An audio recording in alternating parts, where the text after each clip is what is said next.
Mapani, Jonathan Denga, Dora Kohotsi, Nicholas Kohotsi, Jackie Masiba, Lawrence Mkawani, Cecilia Mpima, Esther Etzikla, Uveni, Anaya Gijspitzer, Dries van Kolla, Dion Firstenberg, Dion Creek, Prof. Piet du Plessis, from the media, to Priya de Villiers from Marula, Andy Schuis from Veerplaats, and Jasper Raats from Landbouw Veerplaat.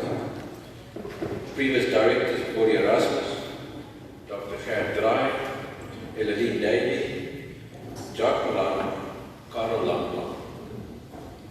Ladies and gentlemen, welcome to our Wildlife Ranch in South Africa AGM and Safari Festival. If I could call on my fellow director, Shaw, to come and open with prayer for us.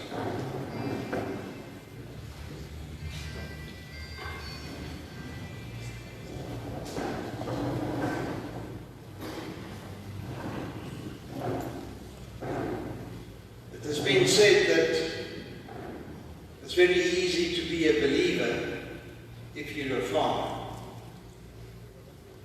First you find yourself on your knees praying for rain, and then when the rain comes, you're back on your knees saying thank you to your Creator. I thought this morning the words of Genesis chapter 1 and verse 29 is really a good place to start here together. It's about the story of creation. And it says here, and God went on to say, let us make man in our image.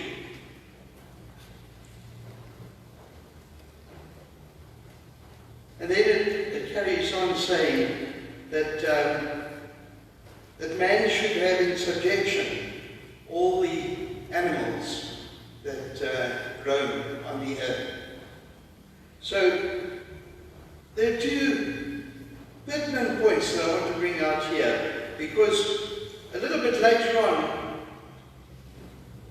the scripture says, after that God saw that everything that he had made was very good. So there's nothing wrong with our creation, our Creator's handiwork. But there are two things that I want to talk about. First of all, that we have a God-given responsibility to take care of the animals that share this planet with us. But the second thing is that God created us in his image. Therefore, we should actually display the godlike qualities in looking after the animals that he has given to us. And what a privilege it is to be able to work with God's creation and to really take good care of it.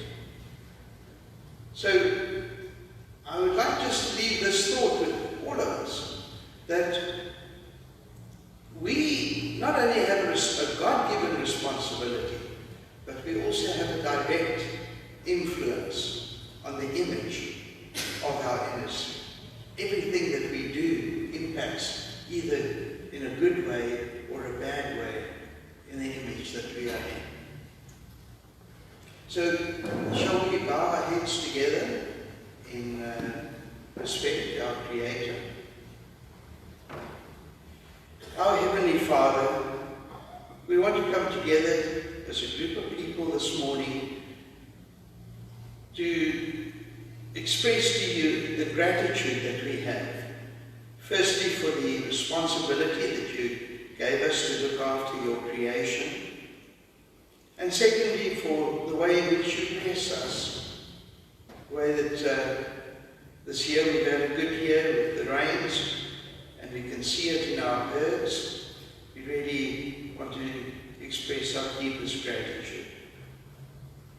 We also want to please ask you to give us the needed wisdom and the strength of character to always do fellow wildlife breeders, or the public at large. And for us to always realize that we can either bring praise to your holy name, or we can defame it. So please give us that wisdom and that strength to always do what is right. Once again, we thank you for everything, and we do so through our King Christ Jesus. Amen. Thank you, Sean. A couple of house rules for today. On the veranda, there's tea and coffee. They'll be served all day. The ablutions are to my right, your left. The emphasis on today is to have fun. So don't let it all look glum. Perhaps we're just feeling a bit tired this time of the morning. But yes, we need to have fun today. There are a lot of stalls in the hall next door. Please support these gentlemen and the fellow ranchers that have come and brought the exhibits. There's a beer garden. There's a lot of food for sale. So please. Then we're going to have a special award ceremony later on for the 20-year plus membership. Now, although wildlife ranching was only established in 2006, making it 16 years, there were a lot of fragmented groups that came together that formed this. And it is through this, and our keynote speaker this morning, Dr. Theo, he's going to bring this together, as he was one of the persons that was instrumental in the formation thereof. We are then going to announce the finalists of the Wildlife Ranch of the year 2019. Eventually we can do that after the last 2 years pandemics. And then we've got another question and answer session where you can WhatsApp your questions to the following telephone number that's appearing on the screen now. And we will then address them as they are sent through to us. So take down that number and we will get to those questions once we receive them, and we'll handle that a bit later on. Without further ado, I will ask our current chairman of Wildlife Ranching, Mr. Wrsa Agm, to please step forward and do his welcoming address.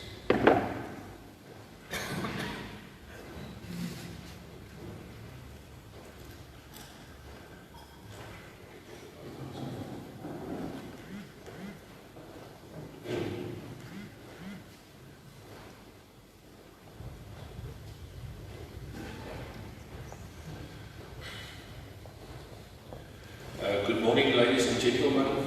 What a privilege to be with you today. Also for all the members of the last 20 years. I know Wildlife Ranching, we're only 16 years young. But to all of you members already here for 30 years, 40 years, it's a privilege to work with you, and it's a privilege to do certain things with you today, and where the vision might be for us going forward. I've got a nice part of Wildlife Ranching this morning. Richard will attend to what's going on in the organization. I just want to touch base on certain things. First of all, I want to say that we have shown after COVID that a half a moon can still shine bright. And I think that is to say that even in difficult times, challenging times, we've managed to do that. Although difficult, we've shown that we can be sustainable, and we managed to be here today. Although for some of us still difficult, I think we're privileged to be in this situation today to get more farmers, more hunters, and more people to our businesses to support us, and so that we can definitely see that the value chain is working again for all of us. Before I start with a few pictures I want to show you, there's just one or two things I want to discuss with you, because there's certain questions you want to ask this morning. As a rancher, there's certain things you want to know, want to know where we are, what happened the last few years, what are we busy with, and that will be addressed by Richard. But let's just recap quickly in 1 minute. Just after the announcement of COVID-19, we all know what happened. We almost, as an industry, dropped dead, because if there's no business, then you're in trouble. So, during 2020, the auction prices went down 59%. During 2021, it recovered again 59%. This year, the first 2 weeks, the first 2 months of this year, recovered another 27%. And then March and April, a staggering 87%. So there's a lot of reasons for that, and I don't want to go into that. But what I want to say is this is where we are today, and we're glad to say that we're in this situation, and I believe the rest of the year will show us that we're in a very good position again, and we're not there where we were 2 years ago, in a very difficult spot. And it just shows us that, you know, sometimes you must just carry on with what you do and try to survive and get through, because after the bad times there will be good times again. So from my side as well, I hope that the next year will treat you well and that it will go good with your business. I just want to start with that slide. And the 50 years is not necessary to pop the finger to a certain time. We can go back to 1977, we can go back a little bit further, when wildlife ranching 60 years ago, even longer, started. But the last 20 years or the last 30 years, we can say, we basically moved into a situation where we formed an organization, Wildlife Ranching, and we can be proud of that one. And it's also difficult to put that foundation down. And I want to thank today all the directors that's here, and I don't want to say the old people because you're not old, but the people of the past that make the difference to get us in a position where we are today, so that we can take wildlife ranching a bit further. It was at that stage also challenging times to get to the position where we were supposed to be, and thanks for all of them. You must greet them, you must talk to them afterwards. There's a lot of them. You will see them a little bit later. But we started with that tree. That's where we started as wildlife ranching. And before that, different organizations, as we will hear a bit later. If we look at this tree, I will go through this tree very quickly. This is who we are today. A little bit bigger, with a lot of things going, with a lot of things running, a value chain that we developed. We're still busy with that one, we're not finished yet, and very exciting times. I don't want to go into each and every one. If you can just look at that tree, you will see the green is maybe the developing that we're busy with, and the good things that's going on. You will see that the red ones is more the challenging things. It's a bit difficult. We still struggle with legislation, animal health, and anti-hunting brigade that we all know about, and I will touch base on that one quickly. So, not enough time, I just want to run through this quickly.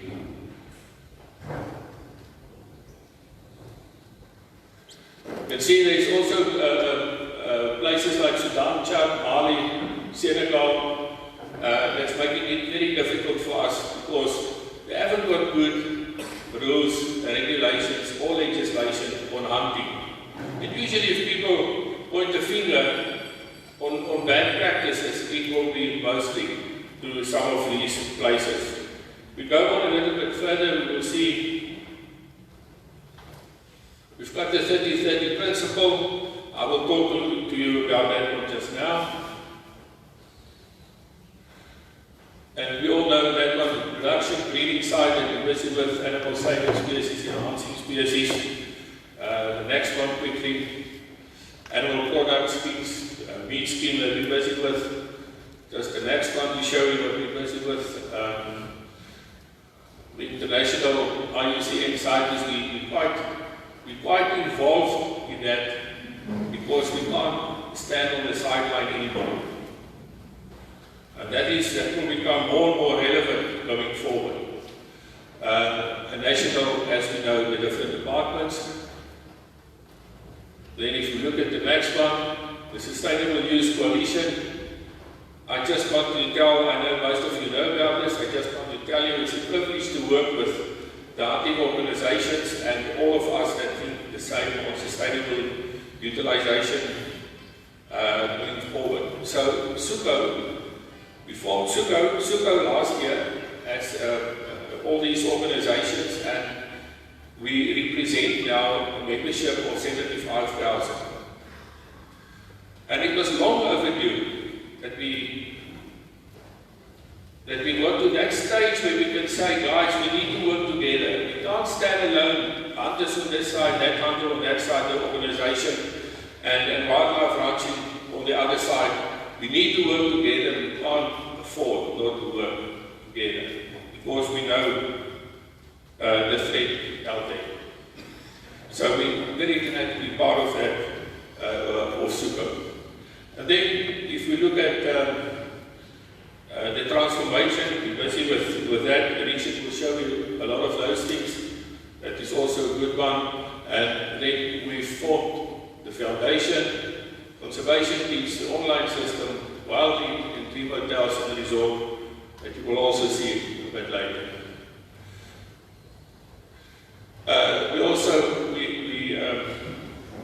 We managed to develop the tax system. Very excited about that one. And then the challenges again. The high-level panel, we know what happened last year. It's still a big challenge. We will mention that going forward. There's still legislation, the buffalo issue is still going on. And then the big problem, we're not recognized as an agricultural commodity. And with that, there's a lot of problems, tax problems. We can't get benefits from government, as we all know, and it's a huge, huge problem to us.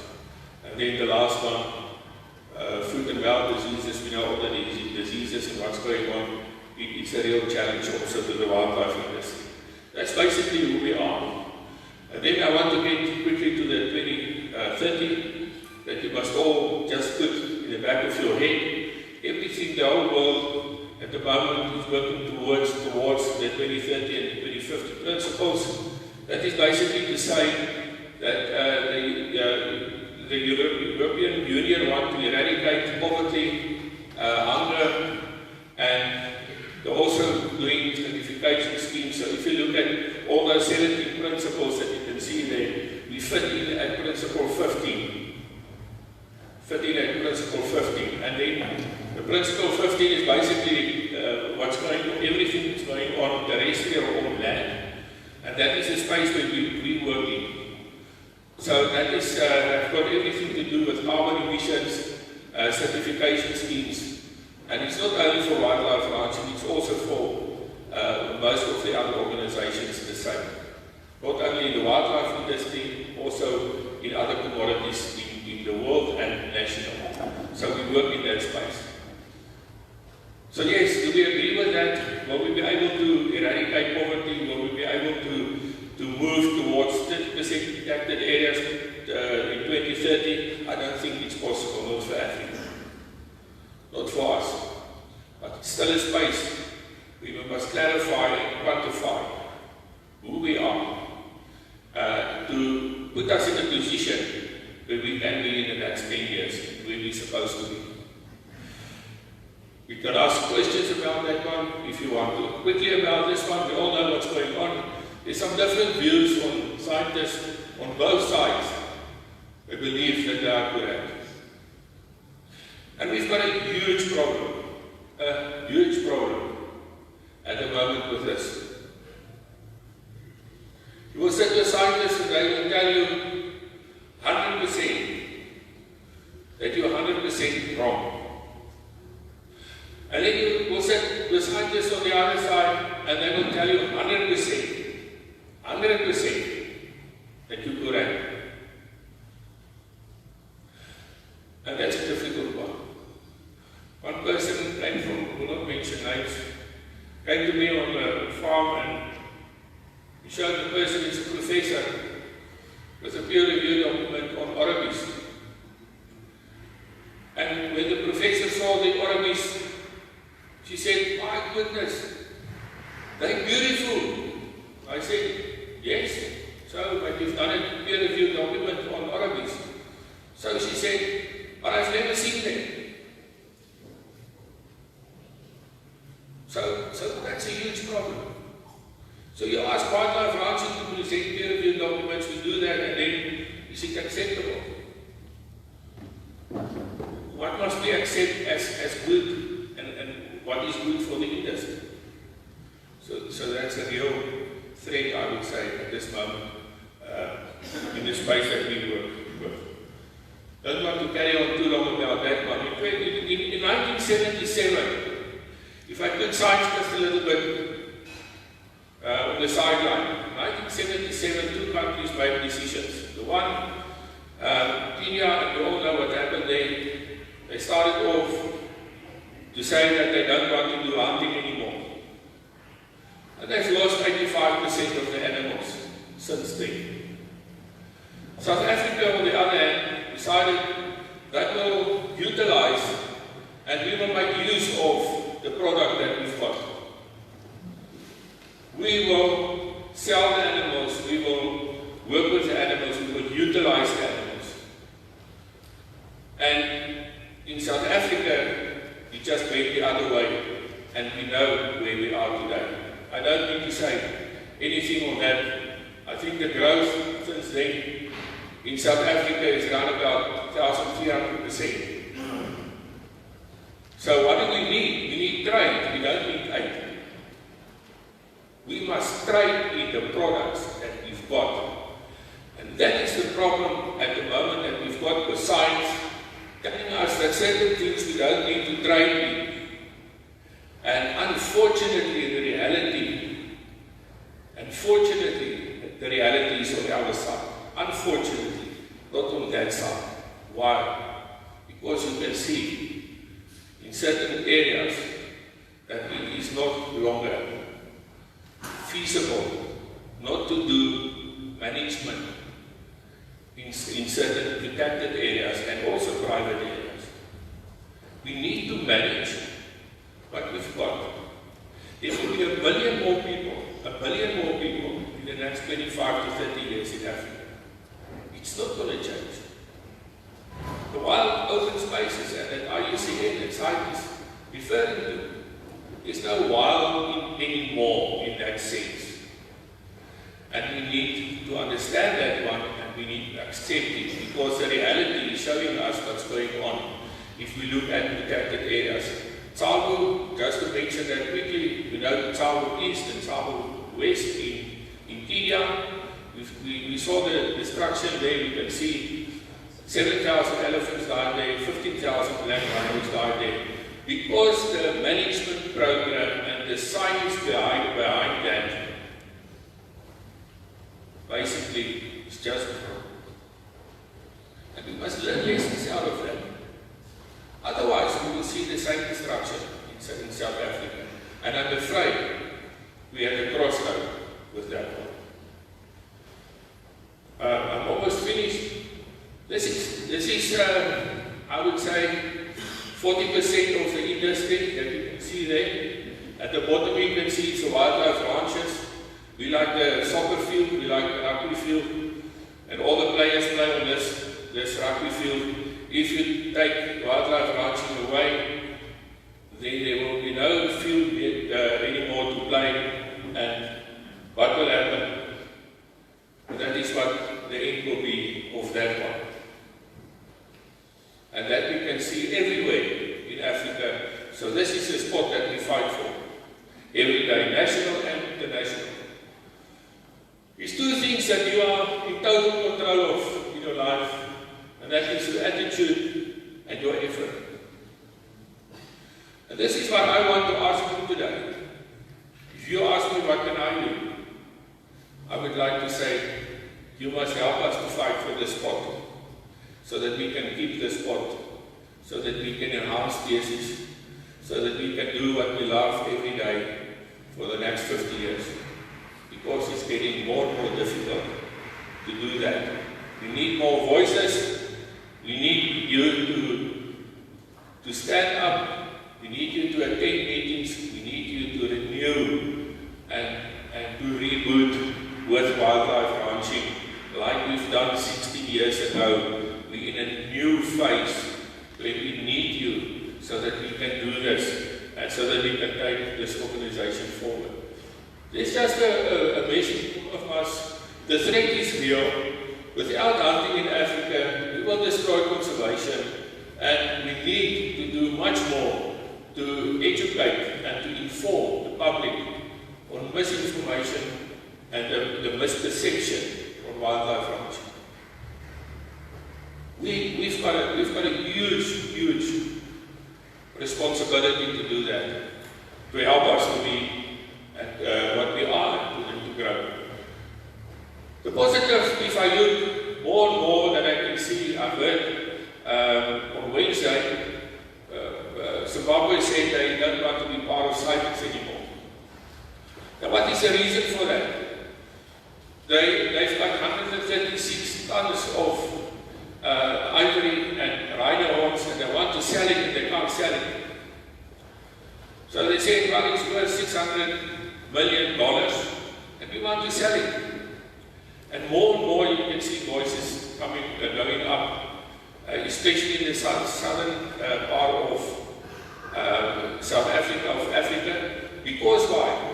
There's 183 countries making decisions on behalf of 9 countries with rhinos and elephants. And that is a big problem. So we need a voice to say, guys, if you don't listen, the destruction will keep on happening. And that is the challenge that's in front of us. But also Sofiso, Skinyana, new voices in the media in South Africa, Ahmed mentioned a lot, going up and saying, look at us, look at Africa, listen to us. Botswana, Namibia, Zambia, you can just name it. And also Kenya that visited us recently, the Minister of Environmental Affairs, been to farm with us, and they also looking, there's 5 countries in Africa looking at the wildlife ranching model of South Africa at the moment. The last thing, and I will finish with this, is a golden opportunity for us. And who is the us? The us is to understand that it's the different departments in South Africa. It is the communities this morning that's in the hall here in Esther, the communities here, present some of them. It is you as wildlife ranchers. All of us must use this golden opportunity to realize that wildlife ranching, that we are an agro-sustainable biodiversity, wildlife economy. This is who we are. We make money out of the product, to save the product and to enhance the species. And we're doing it, I would say, damn well. So, congratulations to you on doing that so well. And we're so proud to say that and to announce that to the world, to say, sit up straight. Look at what we manage in South Africa, and we're doing a good job. We've got this golden opportunity to make a decision what is important on behalf of all the people in South Africa. We must sell the product that we've got. We must hunt our animals. We must be able to utilize and reuse the animals that we've got. That is who we are. We will not stop doing that. And we will work to enlarge the businesses that we've got and to do biodiversity and habitat that we will save in South Africa. That is the main thing. Just by the way, I will end with this.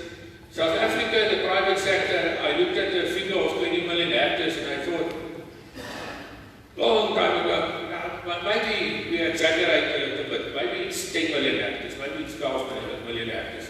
Dion is here, Dion Furstenberg. We sat down and we looked at studies and everything, and then we realized before the big, let's say, boom in wildlife ranching, there were already 17 million hectares. So the 20 million hectares, if you look at the size of the 20 million hectares, we compare with 1.5 times the size of England. 1.5 times the size of England.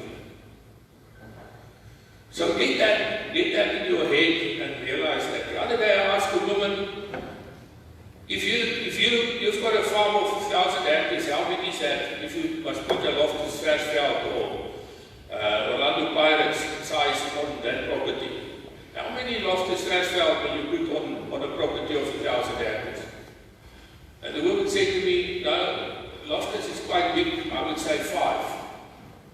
I said, no, it may be a little bit bigger. So she said, no, I think it's 10.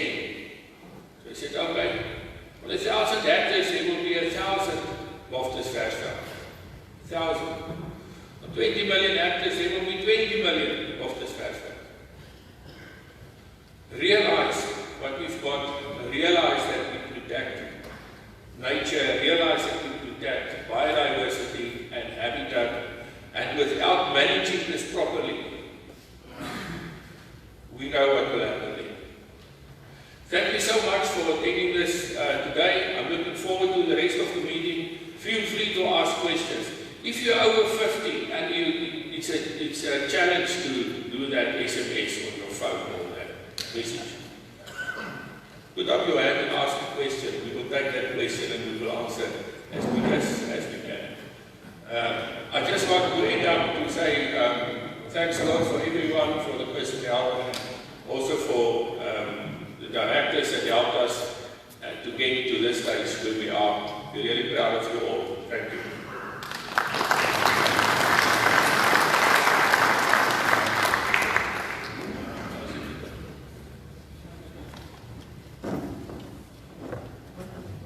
Thank you, Gerard. To reiterate what Gerard was saying, we need your continued commitment to change the misconceptions in the wildlife industry. Our keynote speaker this morning, Dr. Theo Diago, who's going to address us on the history and information of Wrsa. A bit of background on Dr. Diago. He was elected the first president of the World Farmers Organization on the 14th of on the 14th of June 2017. Dr. Diago is the first South African-led organization and the second African after Dr. Evelyn Kuleka from Zambia. He represented Agri-SA at the South African Confederation of Agricultural Unions for the past 8 years and has been president since 2013. He was also president of the Pan-African Farmers Organization and until recently. Dr. Diago is the founder of Agri All Africa, a company which assists small farmers in Africa in transition to commercial farming. He was also voted South African Agriculturist of the Year in 2016 by the Agricultural Writers of SA. He holds his doctorate in philosophy from the University of Pretoria, where he focused his research on authentic Africa philosophy. He has farmed since 1997 in the South African Lowveld region with timber and subtropical fruits. He is Deputy President of Agri-SA and responsible for land reform, transformation, farmer development, African liaison. He is also the President of SACAO and President of PAFO starting December 2014, member of ARTISA since April 2015, and Chairman of the Non-State Actors Coalition since March 2015. He formerly served as the President of Agri-Limpopo, Executive Member of Agri-Letaba, Chairman of the Trigatsdal Farm Association and farmed in the Tzaneen district since 1997. Dr. Diago is the current serving President of the South African Agri-Initiative Society. Okay, please welcome Dr. Diago to the stage.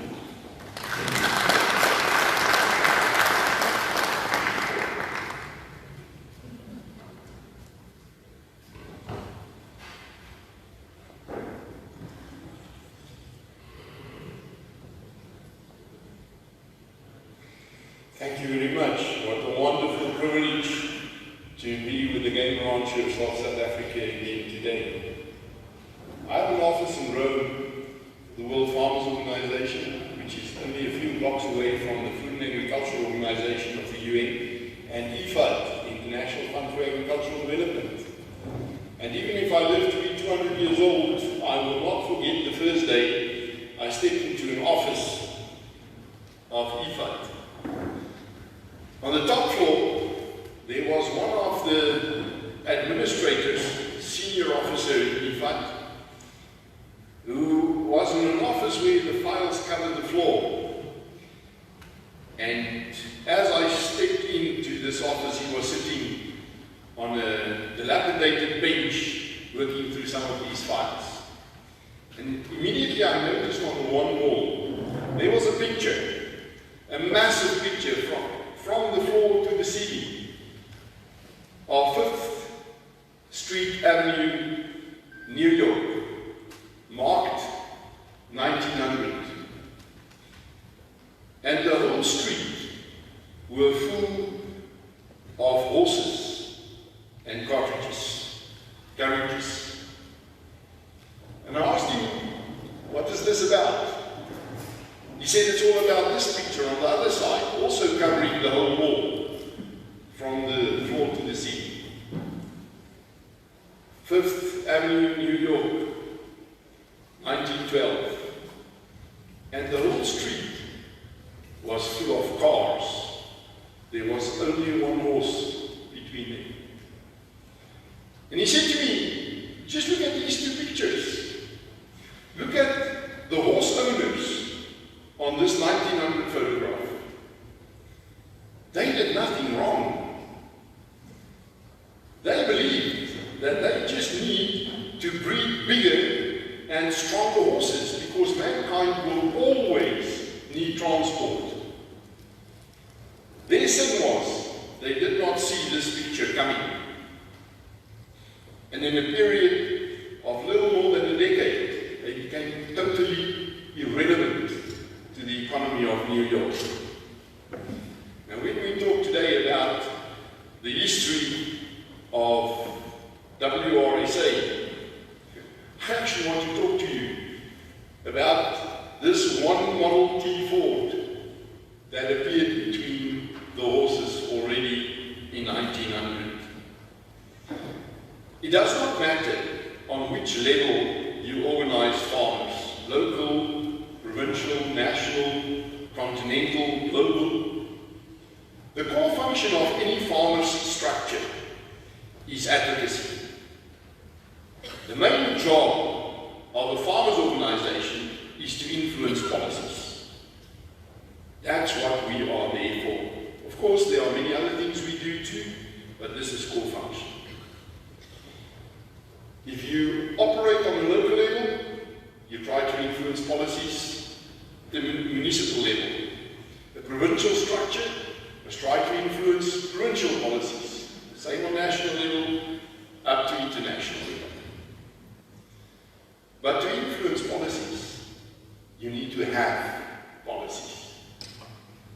And you can only have policies if you have consensus amongst your members. Developing policies amongst farmers is damn hard work. It often takes years. There are certain issues on which we might never have policies because farmers will simply not agree on their interests, their aspirations, the threats they perceive. To develop policies, you need to get inputs from anybody, from everybody. And this is why there came a time, a mere 2 decades ago, when in this industry, the game ranching industry, wildlife farmers started to talk about the future of the industry. It was a time when there were much less international and even national pressure on the hunting industry, which is a very important partner of the wildlife ranchers. much less. It was a time in which even the national policies and the legislation around this industry was really still in its baby shoes. But wildlife ranchers realized that it does not matter that much how valid your opinion is as an individual, how logic your argument is. What really matters is the number of people you represent in the industry. It becomes a weight game. What is the influence you sway amongst the practitioners in the industry? It's about being a voice. And even if you forget everything I say today, remember this part. It's about being the voice of the industry. If you're the voice of the industry, you need a place around the table. You need to be allowed to speak where policymakers meet. If you do not have a place around the table, you might be on the menu. It is as simple as that. Today, Wrsa can claim to be the biggest player on this field in the world. Of course, you don't represent all wildlife ranchers, all game farmers. You will never represent all game farmers. But no one represents more game farmers than you do. Not in South Africa, not elsewhere in Africa, and at this stage, not in the world. You can be proud of the fact that you represent the most competitive industry in agriculture today. There is no wildlife ranching structure in the world which is more competitive than you are, even though you are a relatively young structure. And I want to attribute this to two factors. First of all, because there was a day around 16 years ago, if I remember well, and I recognize many of the faces here who were there too.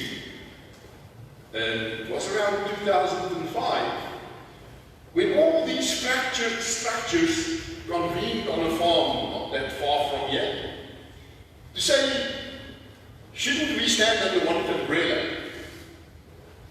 Shouldn't we look at the differences between the structures, differences in approach, differences in constituency, differences in place of origin? Shouldn't we try to consolidate what we have as assets in terms of members and policies? Shouldn't we put that in one basket and try to approach the policymakers a little stronger? I remember there was the Northern Game Breeders Association, Noordelijke Wildboerenvereniging, and there were a number of others too. And the reason why we had it here in Limpopo was because there were kind of more wildlife in private ownership here than elsewhere in the country. And at that meeting, issues were identified on which we should develop policy. I remember some of the issues which were tabled that day has not been sorted out even until today.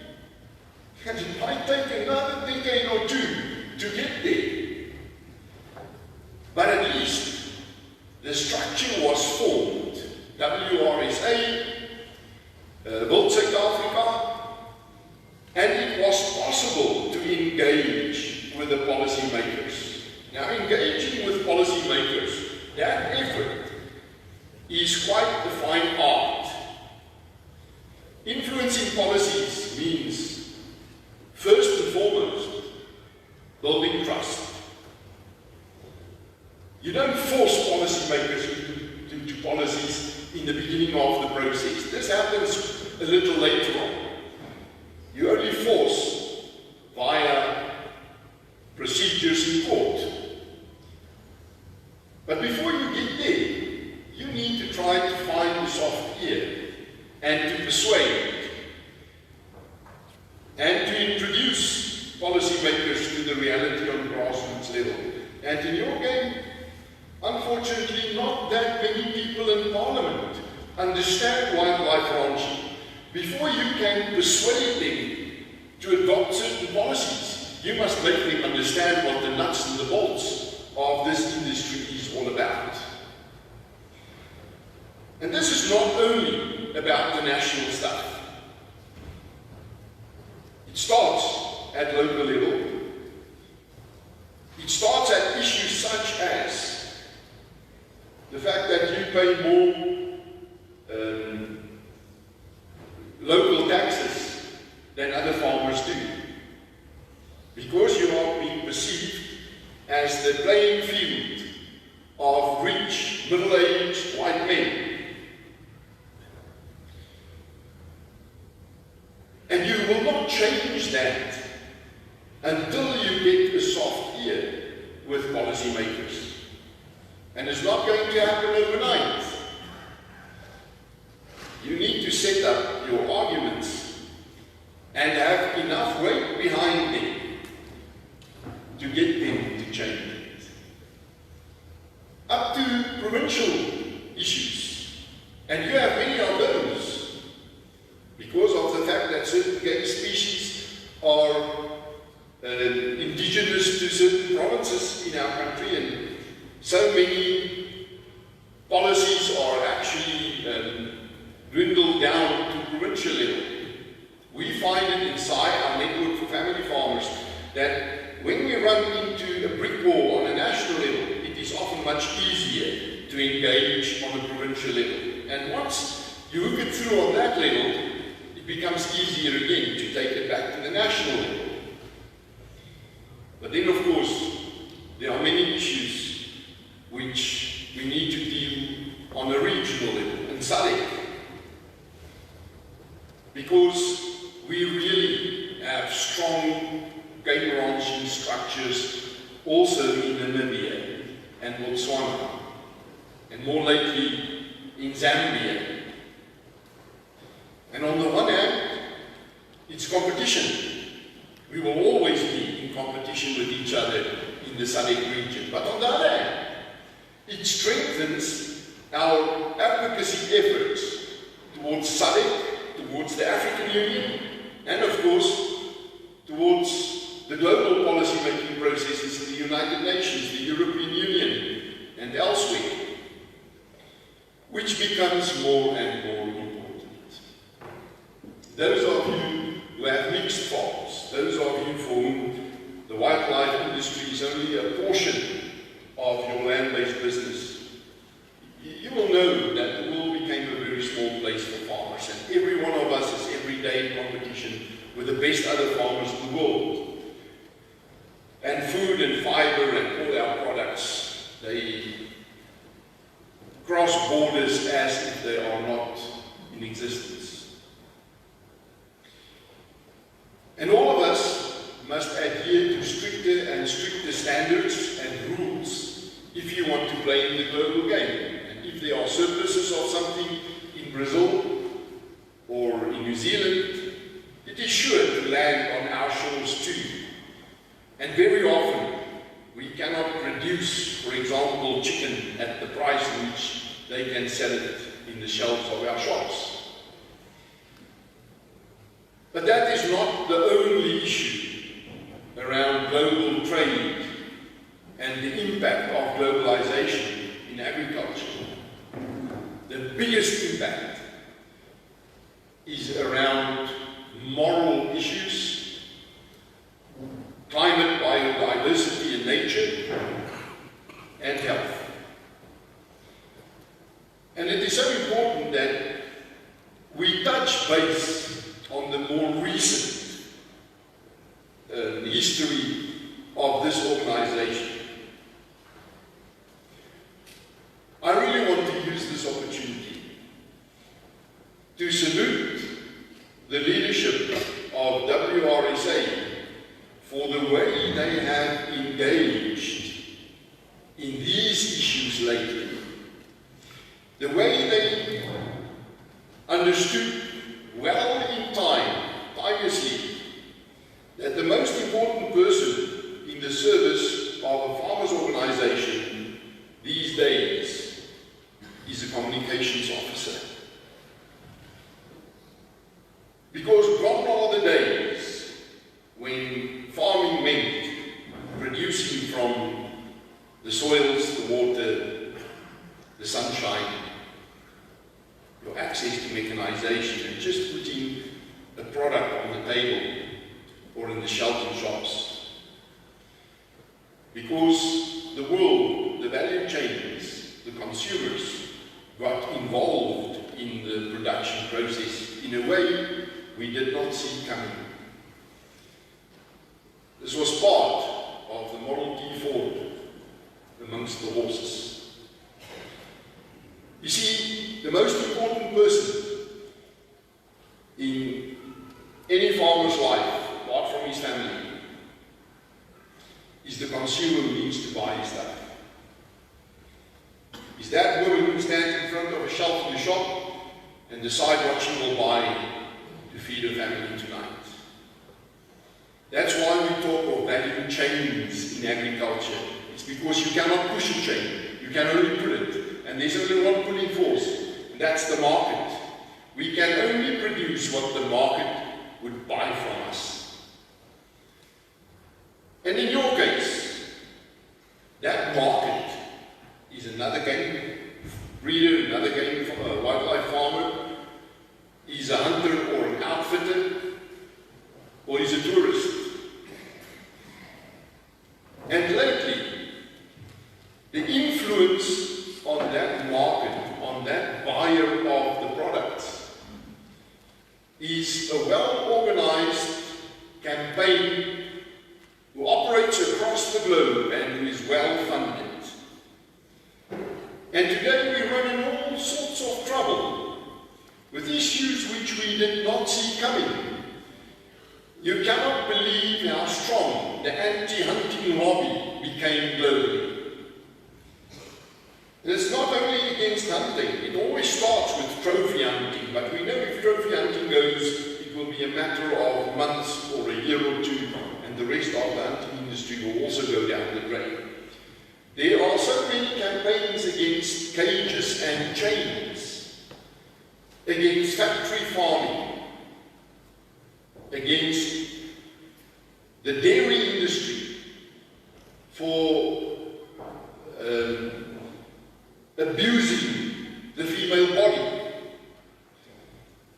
Because the consumer wants to know how was this produced. They want to scan a QR code with a smartphone and see what kind of accommodation did this pig have before he was slaughtered. What was sprayed on this crop? What kind of fertilizer was put in the soil around here? And they want to influence the upstream chain through their power of buying. About 4 years ago, I attended a meeting in Brussels of the European Union, and I was very much surprised to see on the agenda there was a resolution to abandon or to ban trophy hunting. And over tea time, I engaged with a number of EU parliamentarians and asked them what this is all about. They explained to me that just as slavery was abandoned in a time of about 25 years, between 1820 and 1845, after millennia of having slavery, the whole world agreed in that 25 years that the level of civilization got to the point where we need to abandon it, to abolish it. He said, and today it's a no-go. The whole world will act against you if you have slavery. They said, today we got to a new level of civilization where we should rethink the relationship between man and animal. One of the first things we should rethink is trophy hunting. Why kill an animal just because it's got beautiful horns? And this campaign is being managed from London, and it is very, very well funded. But on the back of it are all these other campaigns against animal-based proteins and livestock farming. The big issue last year at the Food System Summit of the United Nations was about animal-based proteins. They want to replace it with plant-based proteins to restructure this relationship between man and animal. And you are in the front trenches of this battle. Part of this was for health reasons. But I think that after the reports of the Scientific Committee of the Food System Summit last year, the health issue has been wiped from the table. That report says there's nothing unhealthy about animal-based proteins. Too much of it can be unhealthy. But you know, if you drink too much water, it can also be unhealthy. The heavier argument is around footprint on nature, biodiversity, and climate. And we are risking that, especially in the UNFCCC and the COP processes. Because also that argument is not that valid. When we work with animal-based greenhouse gas emissions, mostly methane from the ruminants, we are talking about a very short cycle. The methane breaks down between 10 and 12 years, mostly into CO2, which comes down, which is absorbed by plants and sequestrated through their roots. It puts them back where it belongs, under the ground. You cannot compare that to the use of fossil fuels, ancient sources of carbon, as being used in the transport or energy sectors from coal and oil. And in the World Farmers Organization, we are fighting that battle every day, explaining to global policymakers that we are not your biggest problem as farmers, we are your only solution. Only agriculture can work on the other side of the balance sheet, where we do not only focus on emissions, but we do the sequestration of carbon too. The biggest issue is the moral issue. They don't want us to kill animals. The world doesn't want us to kill animals. And the reason for that is, we said in the very first generation, or in the first time in the history of mankind, with more people in our generation living in cities than living in rural areas, and the majority of people who no longer have uncle or a grandpa or an aunt on a farm. And their experience of food stops at the shelf of the shop, and they know nothing about the world behind those shelves.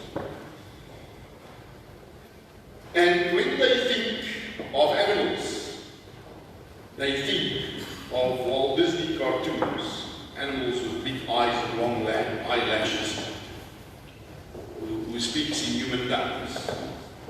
So Walt Disney is partly to blame. That's why it is so important that we communicate what we farm and how we farm, and how we get our products onto the market in a new way. We must get onto the front foot when battling on these. Our strategies must simply be smarter. And none of you, no matter how big you are, none of you can do it on your own. It takes an industry body to take on that challenge. And the more farmers you represent in this industry, the better you are equipped to do just that. Some 4 years ago, I had a meeting with Bill Gates in his offices in Seattle. I did not really understand why he invited me, and I still do not understand everything he told me that day. I'm on the wrong side of 55. But he basically said to me, data is the new gold in agriculture. Everything will be about data in the future. And you as farmers should not run in the gold rush to mine the data. You must open the shops, selling the spades for those who want to dig for the data. Because no one, not even himself in Microsoft, has the capacity to go from farm gate to collect the data. He said, but you farmers' organizations, you can be one big gate through which everybody has to go to get to the data. Never, never surrender the ownership of your own data, he said. It was only a few months later it started to make sense when I realized that data is all about precision farming. Data is the precision part of precision farming. Precision farming is about data-driven farming. And that is not only applicable on farmers with big machines and sophisticated implements. It is even more applicable in livestock and game farming. Which is why it is so important that you embark on this journey of gathering the data, harvesting the data as another product from game farms, and then sifting through it, processing it, packaging it, and selling it to the rest of the value chain. Data is an extremely powerful tool in advocacy. The one who has the data on the table controls the industry, because what you cannot measure, you cannot manage. And who should do it if you don't as industry? That is what will take this industry from horses and carriages to vehicles, to cars. This is the big change that's in the air. And then there's a last word. I'm so grateful for the support I got from this industry in my position as president of the World Farmers Organization. The many meetings I have with the leadership of the organization, for you attending and representing South African farmers on global forums. But there's one thing I want to leave in your midst and ask your support for. When you talk about climate change amongst farmers, American farmers hear party politics, Al Gore. When you talk in Southeast Asia, Latin America or Africa about climate change and climate smart agriculture, farmers say to you, even if I do everything right and my neighbor does nothing, it will boil down to nothing because the climate covers us all. So I will do it when everybody else do it. It's not that easy to convince farmers that they can make a contribution towards climate or nature. But you are in an industry where you cover biodiversity in its fullest extent. Only game ranches has everything, from elephants to the microorganisms in the soils. And more than 90% of what the farmer can do about biodiversity and climate and nature is done in the soils. It's about how we work our soils. It's about what we spray on it. It's about how we fertilize it. And your soils go nowhere. What you invest in your soils, you will have the direct benefit of it. So we are trying to launch a global initiative around soil health, to move away from the politicization of the other issues such as climate change and biodiversity. This campaign is all about the farmer-to-farmer agreement, a pact, a pledge. We want to see how many farmers across the globe we can get to sign a simple pledge. Pledge will be that given the fact that I am the custodian of a small piece of this planet for a very short moment in the life of this farm. It's been here millions of years before me, and it will be here long after me. But in this time in which I'm the custodian of it, I pledge to leave it in a better condition to the next generation than what I found it. And if only 10% of the world's farmers can do that, we can really hit a dent in our challenges for biodiversity, climate, and nature.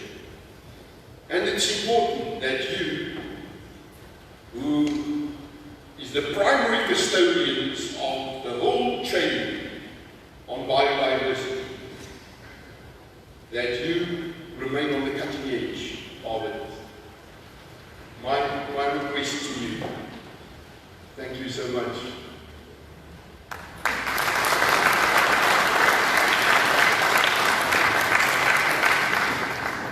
Thank you, Dr. Diago. Can I ask Mr. Erasmus to come up to the stage, please?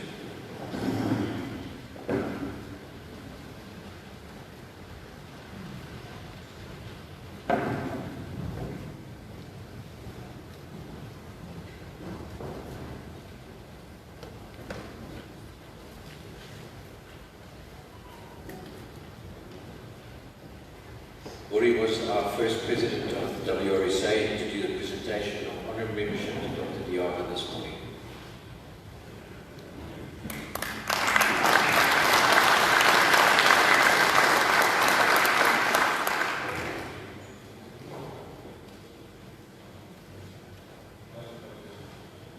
Thank you so much.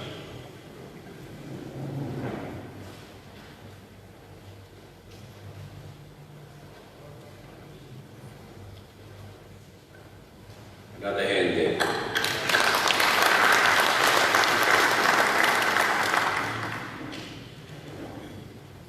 As Dr. Diago said, we never must stop telling our story.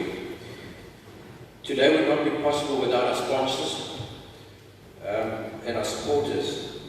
Our main sponsors today, Crown National, Mr. George Keogh, are you present?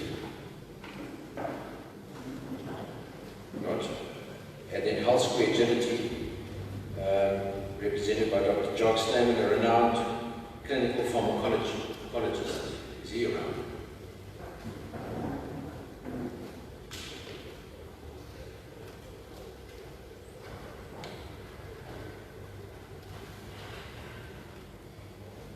Dr. Stamen just coming forward, he'd like to address us for a couple of minutes.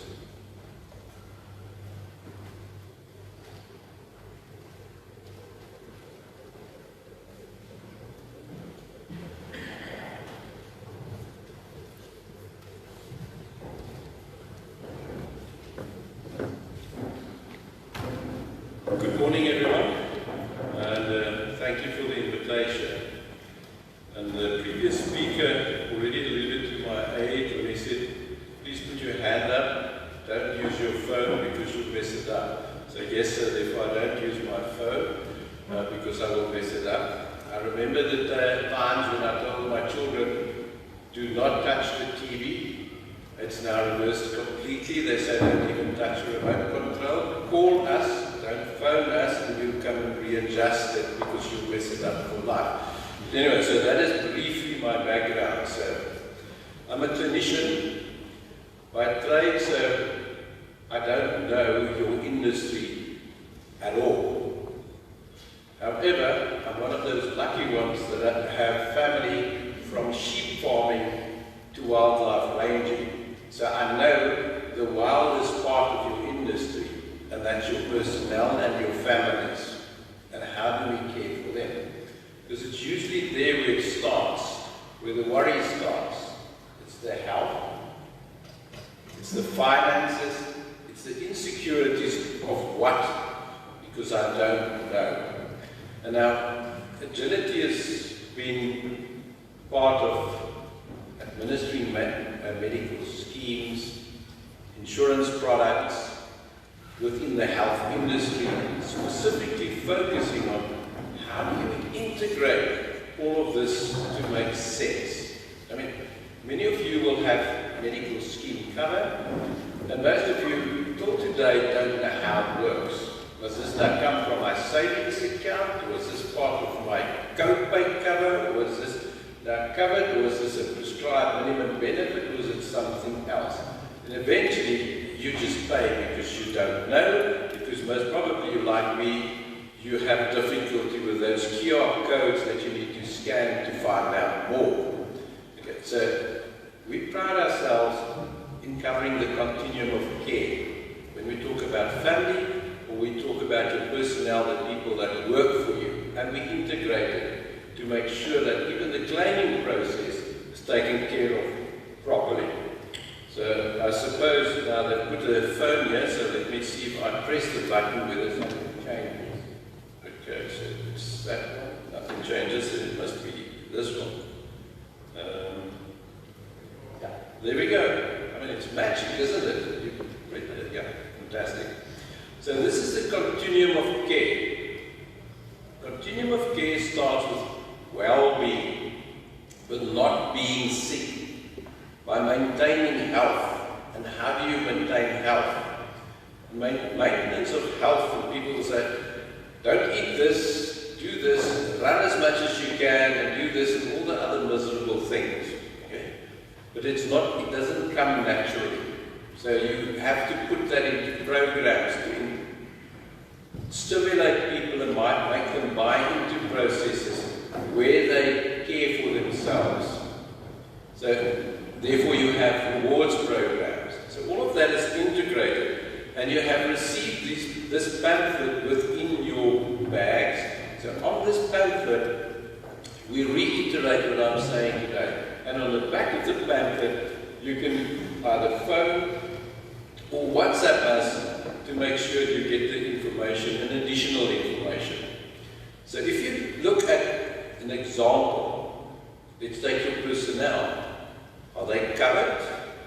If they, for medical emergencies, are you covered for medical emergencies? Are the people that visit your branch, if there's something that happens, would they be airlifted? And therefore we have products for all of that. So even if it starts with your staff care product, which gives access to a telemedicine line, which gives access to a general practitioner, which gives access to dental or mental health trauma line, so where people can phone and be debriefed quickly and make sure that they get professional help accordingly.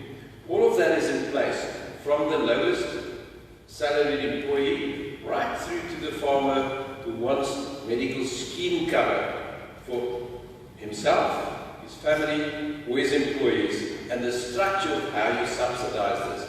We also then saw that it doesn't actually just stop there. How do you integrate this and give you proper life and disability cover? And if you do it as a group, it comes up so much cheaper, because your insurance premium is not like you taking out the premium just on your own life. You now belong to a group, and because the average age of the group then brings that particular premium down.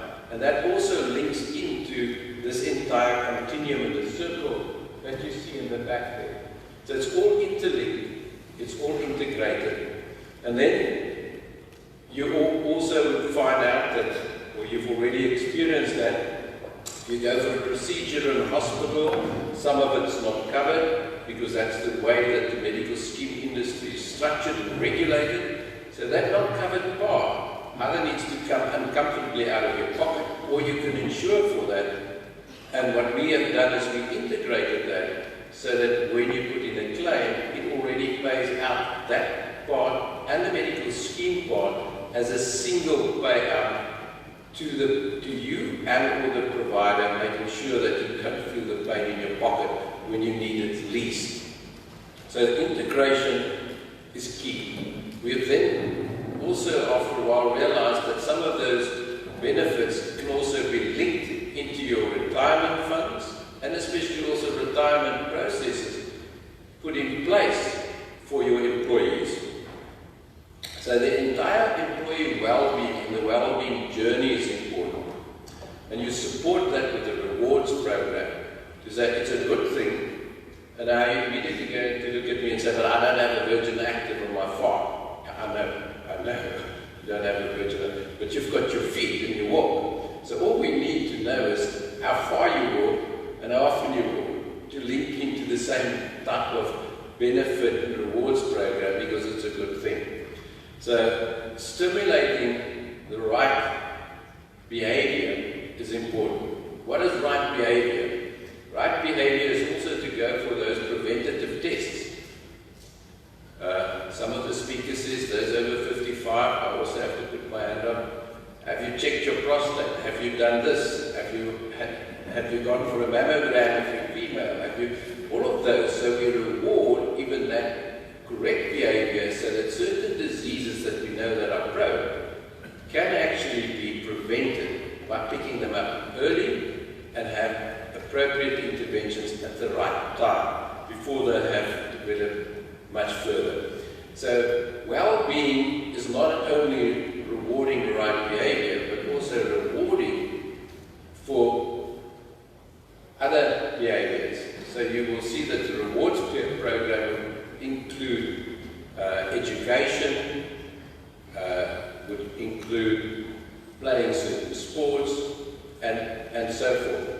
The detail of this you can all find out by either speaking to Raymond, is here, back, he will put up his hand later, there, right in the back, or you can WhatsApp us on the back, which is on the back of this particular pamphlet. So, we just press the button again, see if anything happens. There we go. So the integration of the different products are key. So therefore the continuum of care that I spoke about starts with your staff care model, where you pay a very low premium for staff to be covered, unlimited GPs, unlimited chronic medicines on a particular formulary, and obviously you can always top that up with a hospital insurance cover, because that is the problem. Where must my employee go if they need a procedure?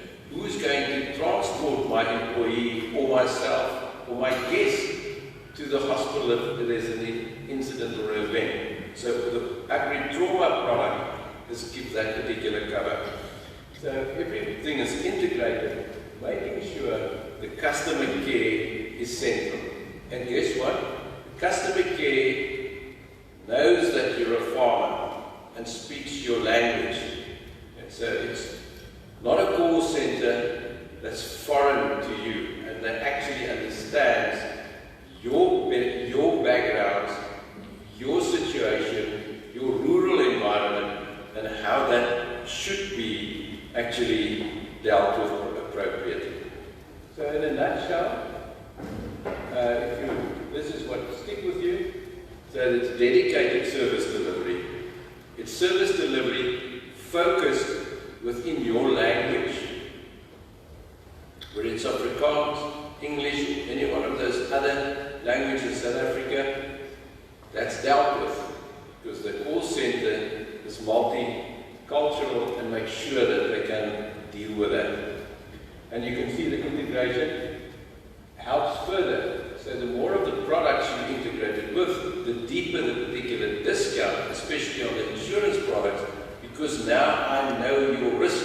Previous speaker said data is king. Because I know the data, I know your claims behavior, I know your health behavior, I can therefore give you a much better premium, because I know the risk for the insurer is so much lower. So we've got providers in all regions, and that is often a problem. So I've mentioned the Virgin Active on your doorstep, but you have general practitioners in remote areas. We have pharmacies in remote areas. So we also have the ability that you can, phone for your trauma helpline. You can have a video conference with a psychologist or a psychiatrist. You can video conference your doctor 24/7, purely because it's available as part and parcel, for instance, of your staff care product. What does it help you with? 80% of your minor illnesses can be dealt with in that way. So, sometimes, if you have your own blood pressure reading apparatus at home, you can connect and send that data through on the telemedicine platform, and you can renew your script for your hypertension medicine, which can be delivered to your doorstep. Doesn't matter how remote it is. So all of that is integrated to make sure that it's much easier for you either to comply, adhere to the care, and do the right behavior. And because we know that, we can therefore reduce your premium. I'm going to stop here by saying integration and making sure the entire continuum of care, from your staff care model right to your medical scheme, supported by a rewards program, underpinned by simple insurance, life and disability, even into your retirement fund, is all in place for you and those that you employ. Thank you.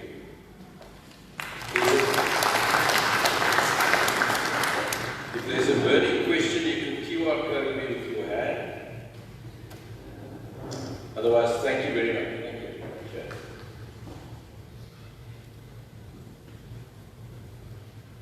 Thank you, Dr. Snowman. Please, guys, let's support our sponsors and our supporters. Excuse me. Good privilege today to introduce our current leadership of wildlife ranching. If all of them would come and get together after the proceedings today to take a photograph, I'd appreciate it. That goes as well for the chairman, provincial chairman and rigs that will introduce a bit later on. Starting off with our financial administration and events, Mr. Charles Toy. Marketing and brand development, Kokomotso Pai. Strategy implementation, Louis van der Waard. Rigs Chair and Northern Rigs Ambassador, Milan Davey. Game Product Research and Development, Nico Larren. Tourism and Southern Rigs Ambassador, Nkubela Mayatulu. Breeding, Animal Health and Biosecurity, Dr. Peter Oberon. Transformation and Land Reform, Peter Aarons Jr. Conservation Research and Hunting Liaison, Ruan Nau. Industry Liaison, Tebogo Mashua. Transformation and Land Reform, Dr. Kalani Lasoli. Myself, Colin Engelbrecht as Vice Chairman. Chairman Gerard Heineke, our Chief Executive Officer, Richard York, and then the office staff, Anki Strubel, membership, functions, General Finance and Admin, Ariette Matawa, PNC General Admin, Mariki Wenzel, who retired at the end of April this year, the Communications Officer, and Wrsa Foundation, Margarethe Smith. The General Office Assistant, Mary Rangapoli. Our Contract Script Writer, Niket Carlson. And our Contract Projects Manager, Engeli Mchirika.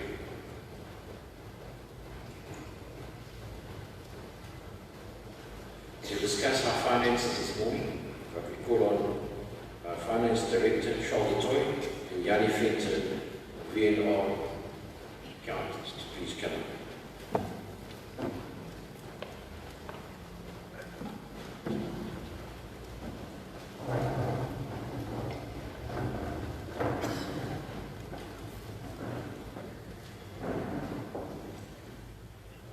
It gives me great pleasure to stand here this evening tell you that the finances of our association is looking a lot better than what it did a few years ago. When the current board was voted in, I think we reached an all-time low in terms of our finances. In fact, for the year 2020, it had been budgeted that the association would make a loss of around about 700,000. And in actual fact, that came true. We made a loss of about 650,000. So it was the first time ever in my business career that I came across an organization or a company that actually budgeted to make a loss. That to me I couldn't quite understand, because what you would understand is if you do have a budget, then it's going to come true. You certainly have to make it come true. So in our first year, in 2021, I'm glad to tell you that as a board we decided that we budgeted to make a profit of R1 million. And I'm pleased to inform you that in fact we did that, and in fact it exceeded it. We made a profit of 1.5 million. So from being a loss of 650,000 in the 1 year to a profit of 1.5 million plus minus, that's really something I think that the current board needs to.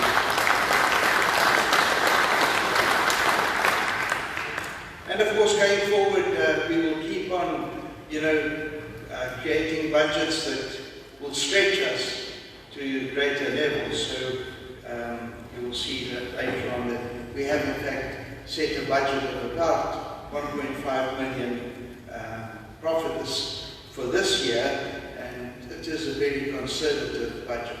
I think it should have been, we should have stretched ourselves a little bit more. There is one thing that I always say to myself, and that is, guys, we are part of a multi-billion rand industry. A multi-billion rand. We have a product which is unique in the world. We need to switch that thinking in our minds. Because until such time as we switch it in our minds, it's not going to happen. It's like we've got gold in our hands and we don't realize that we have it. And I know that sometimes it's difficult because as farmers, maybe we do not have the skills, the financial skills to turn our product into profit. So I just want to say to the current board, well done guys. To the entire board, especially to Gerard and Colin and Richard for running a tight show, and for us to be able to present to you this morning a clean audit for the year that's gone by. I also want to thank all of those who took part in our national auction last year, giving back to the industry, the generosity that you displayed. And that is the key for us to work together. Without money, they say money is not everything, but without it, there's very little that you can do. So I'm looking forward to a very bright future for our organization. I think it is really poised now to really do some great things in the future. So well done guys, and may we make profit after profit from here on in our association. I'd like to hand over to Jannie Venter, who's going to just give us a few of the highlights. I've asked you, please don't go through the whole audit. If you really want to do that, you can get a copy and study it at home, but it can become quite boring when you see how much money was spent on pencils and rubbers and things like that. So Jannie's going to give us just a highlight, an overview of where we were and where we are today and where we're going. Jannie, it's your audience.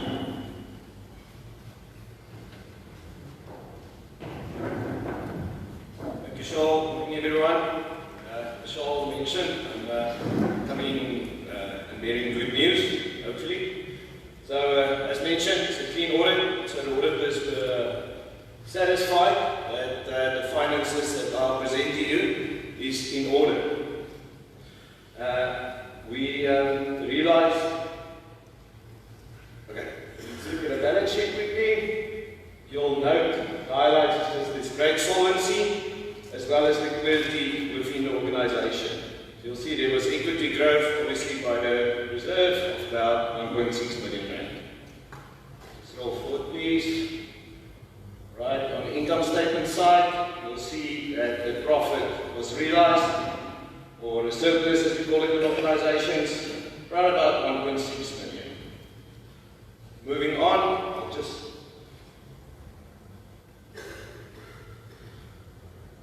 on the budget side, you can go to the next slide. Right, highlights there. You're looking at achieving some revenue growth in the new year. And yeah, we're looking to achieve 1,150 membership. That's a growth of 13% more or less. I'm proud to announce 750 members that's already been paid up. And we expect the bulk of the outstanding to come in during the hunting season. You'll note that all fees has been kept constant, so no increases. And I think that in itself is a great achievement in our times. Moving to the next slide, you'll note just a couple of highlights. The casino property has been sold, and that 6,500 expense per month will now be reduced. Going further, just some donations that we've already received commitments from and received, and then also the online system capital expenditure plan for the year ahead. I'm just going to go through a few details on the next slide. Right, that's just the budget of 2021, as mentioned by Shaw. You'll see a net surplus there that we budgeted for. That was after capex of 1.2 million, and basically achieved that 1.2 million. You'll note that we did drop Peter to pay Paul on some of the line items, but I think all in all we've achieved what we set out to do. On a new budget, I'll quickly spend some time on that. The membership fees, that's obviously a result of what we budget to grow the membership with. Projects and donations, within there is the budget for the National Golf Day, as well as the National Auction. The advertising and marketing expenses, you'll note there is quite an increase, and that's just the economy opening up with new events that we can go and market on. And the rest is pretty much in line. You'll note the increase in human resources. That would be for a post to be created now in the future. Yes, and we also plan to put some money aside for a law fund, and we've budgeted 240,000 for that. So we hope to achieve at least a surplus before capex of 2.5 million rand, and to spend another 1.1 million rand on the online system. That will leave us with another net surplus for the year of 1.4 million, just about. Just another thing on the actuals, you'll see that the money that we budgeted on the capital expenditure and what we actually spent, that's yeah, that was way less. And the reason being that the right partners were involved with the project, and we were able to achieve the same outcome with spending a lot less money. So I'm glad to take any questions if there are any. Thank you for your time.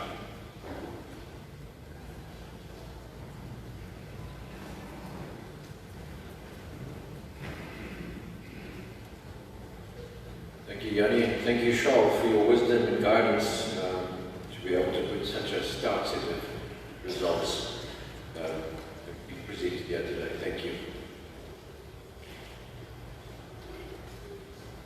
To give the feedback and the directors and our vision for the future, I'm going to call on our CEO, Richard York, to come and address you. I'd like to add that this is his first real job that he's ever had in his life. So, you know, before that he was just irritating his dad around the farm, and I think it's going a lot better on the farm. Barry, will you address us? Richard York.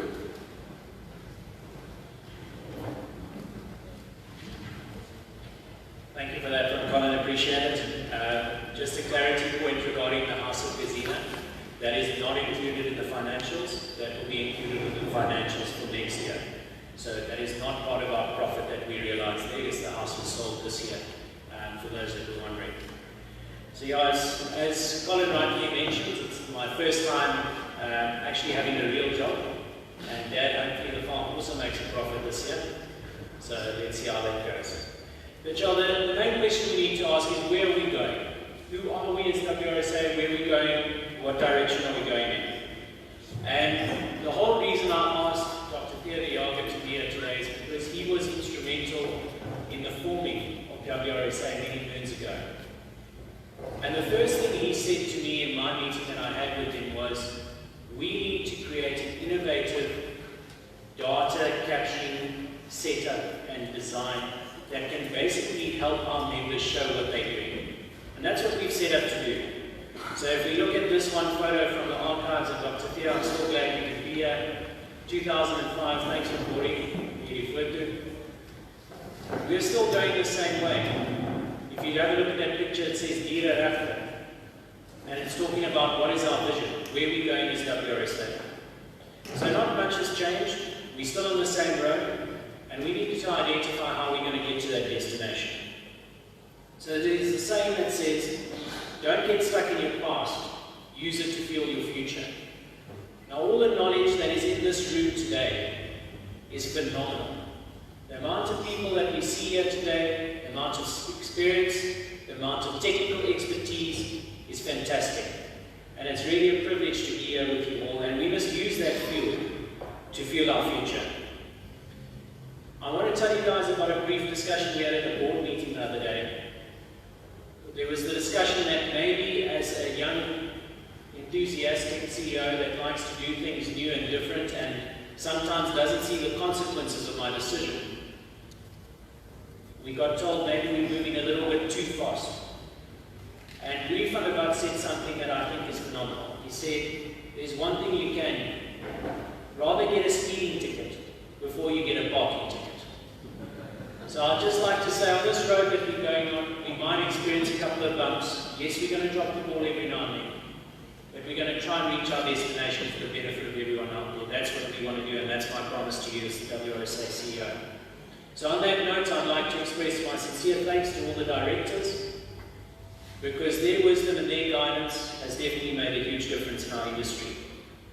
And we've definitely had a good overview thanks to them. So who are we as WRSA? That's one of the first questions I had to ask myself when I took this role. Who are we? What are we? Where do we want to go to?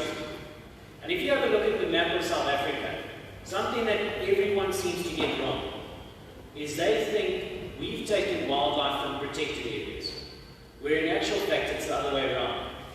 We've taken marginal agricultural land, and if you have a look at this map of South Africa, there's no space for wildlife there.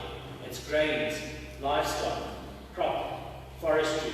There's nothing there for wildlife. The only block that's marked as none is Kruger. So when we ask ourselves where do we fit on the map, we don't. And we've got to change that. That's one of our biggest goals. We've got to have the wildlife ranching industry recognized for the 20 million hectares that it contributes to, and put ourselves on the map. So who are we? We had a deep dive in where we sit. So we've got our breeding, that's obviously our core. We've got our hunting, that's the secondary. We've got our products. We've got our tourism. But most importantly, what we realized during this COVID pandemic is we've got mixed farming, which is a key component of what we are. Gerard often has a saying, he says, if I stand on one leg, you can push me over quite easily. And that's as simple as illustration. But if I stand on 5 legs, good luck to try and push me over. And that's where our diversity and our strength comes from in the industry. And if you even just have a look at the research that was done by the Sustainable Wildlife Economies Project, here you can see how strong mixed agriculture actually features in the successful game ranches of the Eastern Cape, which is a phenomenal tool going forward for us. So for us to compete as game ranchers, we need to outperform other economic land use options. That's our biggest key. We need to outperform those land use options, otherwise there will not be a home for wildlife. And that's what makes us the agro-sustainable biodiversity wildlife economy. That's who we are. And that's who we must punt ourselves as being. And that's the educational message we must give forward. So we need to tell our story to be able to tell your story. So our model works. And as we've mentioned, these people don't care. They don't care about our model because they care about the money. They care about the sensation. And that's Mr. Gonzalez from Ban Animal Trade telling don't shoot the last elephant. Why? Because these bingos or big international NGOs are worth 3.5 billion rand. So what else has changed in our industry? COVID's shown us a couple of things. When we talk about the COVID pandemic, there's actually some positives that have come out of COVID. The first positive, people now understand trade bans. Before when you mentioned a trade ban to them, they had no clue what you were talking about. Now when you say, do you think banning rhino horn is going to save the species or stop the trade? What happened when we banned cigarettes and alcohol? Did it stop the trade? No, it just pushed it to the black market and it made it triple, 3 times the price. That's what happened. That's the key that's come out. The second most important thing is that the tourism industry has started to look up at wildlife ranching and look up at hunting and say, jeepers guys, you are the pioneers of the industry. You are the most diverse and the first people that will recover, that will have experience, that will have people coming back to you, whereas mass tourism generally takes a while. So those are some of the problems that we face. But if we look at COVID in general, it's the human population number that's our biggest pandemic. During COVID, during the last 6 months, we've actually grown with 50 million in the world population, despite going through a pandemic, despite having this deadly disease that's killed so many. So we're still growing in number. So WRSA and the way forward, what's our intended vision, where do we want to go to, how do we want to get there? This is the most important key message. Without data, we have no future. Without data, we can't tell your story. Without information, without knowledge, we can't share what we are achieving. If we ask the simple question today, how many buffalo are there in South Africa? Can anyone answer it? How many impala? How many kudu? How many wildebeest? But yet we want legislation to be written in our favour because we are the industry, but we can't show those figures. It's key that we put things in place that allow us to do so. So to unlock our future, we need to look at opportunities. And firstly, there are many people here sitting here today. I'd like to say a massive thanks. Many people that supported our vision last year and gave faithfully to WRSA for our online auction, and then also purchased lots. And to say thanks, I'm going to jump ahead a little bit in my slide, but we printed these books, which is one of a kind. It's a unique electronic tagging system with an individual QR tag that you can rip out of the book and allocate to trophies that are hunted, or specific hunters, and complete traceability. So I'd like to hand a couple of these books around. Please all take a tag that you've got one for reference. And then at the end of the AGM, we're going to do a lucky draw, and the lucky number that has the tag will win a hat from WRSA. So if we can please pass this book around.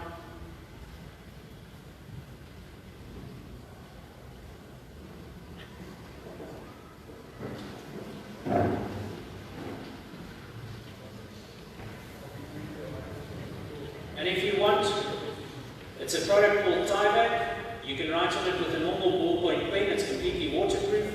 And good luck trying to rip it up. It doesn't tear unless you've got a lot of force. So in terms of our future, we first need to look at our responsibility. What is our biggest responsibility as WRSA? And our biggest responsibility is transformation. So we formed the Social Ethics and Transformation Committee. Andrew Pane, Barry York, Stephen Carlos, there's a couple here today. I'd like to say thank you for the work that you're doing on that committee and the difference that you're making. We were at this People in Parks conference on the 1st of April. Esther, Lawrence, welcome. It's fantastic to have you here. There were commitments made by Wrsa at that meeting. And I want it said here at our AGM that we know that our commitments are true. That we as industry will support communities. That we will provide the know-how, the mentorship, the experience, and will assist communities in developing their game ranches and growing the wildlife economy.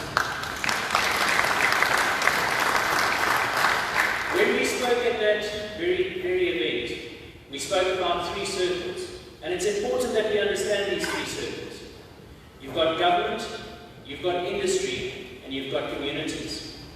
We cannot expect government to create jobs and to create business because they themselves get a salary every month.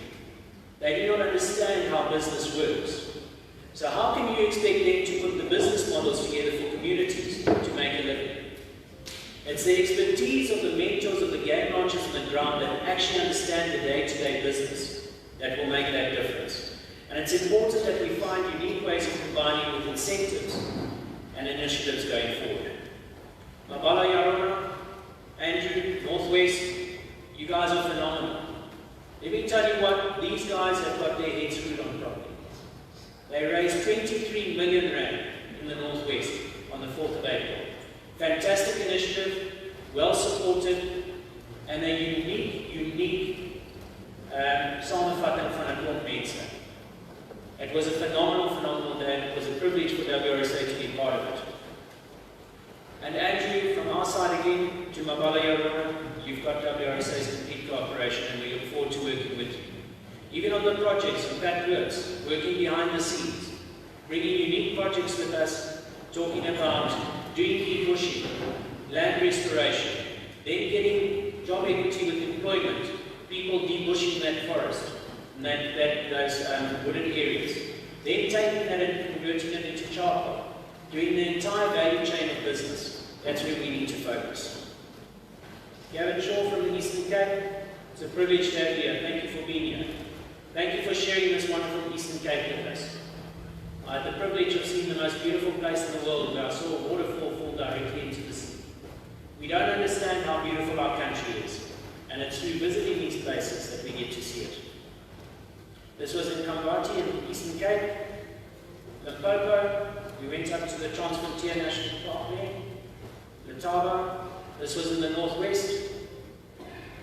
This is one of our spearhead projects that Prof has been running for many years and doing a fantastic job. It's now taken over by Ruan and Peter Arends Jr. for the Kamani Sun community. This was when we were there earlier last year, the last meeting. Ruan and Peter did a courtesy game count and did a full stock take of what was happening on the property. It was a privilege to be there and to experience it. Then there's something I'd like to challenge us all to achieve. We need to transform our hunting operations. This is on our own property. I had the privilege of hunting with these youngsters. Let me tell you, it was one of the best hunts I've ever done. We only shot 3 animals, but it was 3 shots and it was based on complete training. All of these young gentlemen want to get involved in the wildlife industry. These two in particular, when I told them that game farming is not as profitable as it is at the moment, their words to me were, it's not as profitable at the moment because you don't understand the tidal wave you've just created by allowing us in the door. Change the way you think, allow that tidal wave to take place. If we look at the initiatives that are going to be challenging us, the 15 initiatives and the recommendations of 2016, those are some of our challenges. Our foundation, we all know that we're not recognized as an agricultural sector. So that's why we formed the foundation to help and support. And I'd like to thank Margareta Smith for all the work she does behind the scenes regarding that. And partnering up with the Acorn Foundation, the 10th of September, we're going to have quite a special event. So I'd like to remind you all about that. We've also gone and partnered with the right people. Willem Strauss from the Googles Rugby Union, he's our director and our ambassador for the foundation. Conservation Kids, also another initiative that's really taken off. Now I'd like to challenge you all. We've had an event in Gauteng. I see 8 different other provinces. Invite us, find a school, tell us where we must come and support. Let's educate people about what we do as wildlife ranchers.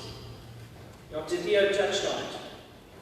The reality is we're sitting with generations that have lived in cities for over 3 generations and are totally divorced from reality.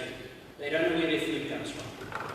They don't know what wildlife is. They don't know what conservation is. So this was one of our first events in Gauteng. Fantastic achievement. Got us good recognition as Wrsa. So in terms of our industry, we've looked at creating Wild Inn. Why do we create Wild Inn? It's because your lekker starts and your Airbnbs don't talk to us.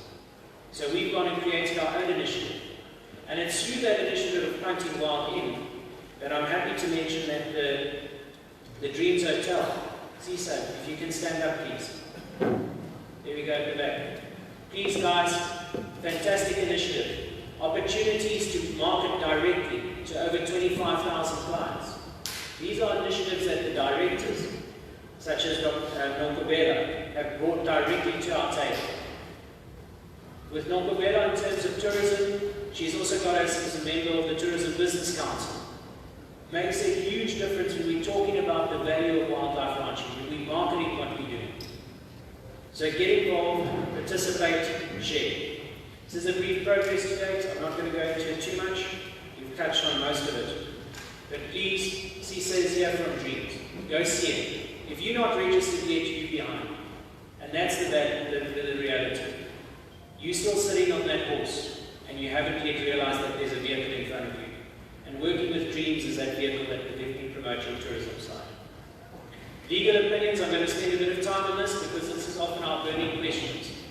Where are we and what is Wrsa doing legally-wise? In terms of the high-level panel, which then morphed into a draft policy position, and then morphed into a white paper. I have it under good authority that that white paper has reached the end of the road. It's not going to stand up again. And the reason why it's not going to stand up again is because of our departments on the ground, our scientific authority on the ground that supports us. Guys, we get irate as game farmers and we tackle that industry. We go to Elias we say, Elias, why is this not happening? Why is this not happening? And the truth of the matter is, or even a Gavin, why is this not happening? It's because of the bureaucracy, red tape that hinders them. I promise you, we've got willing people on the ground that want to help our industry. Don't take it out on them. Find solutions, and that's what we're focusing on. The hunting quota that's been stalled, we've had numerous meetings regarding this. We've actually even got advocate opinion from Yuri Vessels. And the advice given is simple.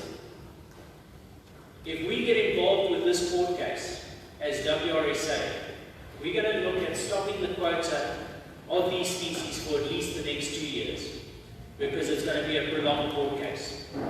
The strongest recommendation they say we can make is to say, listen chaps, Minister, accept defeat, start again and do it properly. Do the public participation properly and act on what Judge Gamble has said in terms of issuing our quota, in terms of allowing us to use it. So on Tuesday this week, upcoming week, we're going to be sitting with the members of SUCO again, and we're going to be discussing this with the various legal teams on a way forward. The call for CITES proposals, this in itself is again another huge concern. And the reason why it's a concern for us is because they said in the application process that they will not look at any applications regarding elephant, rhino, lion, and leopard, because it's discussed in a high-level panel. That's unacceptable for us. That's not public participation. So we have to take action regarding this. We're still deciding what the best route will be. On Wednesday, we did, however, produce a submission, and it was based purely on the water bill. So Dion Furstenberg, for the work that you did regarding that, thank you very much. And we put in our proposal that on Wednesday we're going to have to give a verbal proposal, and we're going to have to give a discussion. And it's going to be an interesting day to see what comes of it. Then what we've also gone and done is we've started PI applications. Now, PI applications is a request for information. We've handed 2 PI applications in so far, that's lion and rhino, And we're in the process of doing leopard and elephant. Because we're talking about these species and we're talking about it on a high-level panel level, we're talking about it, draft policy positions, our quotas are being stalled because of them, and we don't have the information, what's happening and transpiring behind the scenes. So that's why these applications are so important for us going forward. Some of you would have read the fantastic articles written about the overpopulation in Kruger with elephants. Dion, Garrett, your work that you've done there is phenomenal. Thank you for your research. And it's definitely something different. Now, if I may, and maybe I'm overstepping a little bit, but the question was raised, Kruger is not WRSA's mandate. It's not our place, it's not the private game ranch. But the fact of the matter is, we are continuously getting pushed about how we do our business. It's time that we show how we do business is actually the better way of doing business, because your way is failing. Because not one national or provincial park is financially self-sustainable. So you want to force a model on us that will bankrupt us and bankrupt wildlife ranches, which is unacceptable. And that's why we've started challenging these kind of things. Sorry, I clicked on the wrong button here. Apparently it's the stage 2 load shedding starting. Okay, got it back, thank you. Okay, I think we skipped a slide there. The Animal Welfare Forum. For many of you that don't know, the Animal Welfare Forum was formed. That's another huge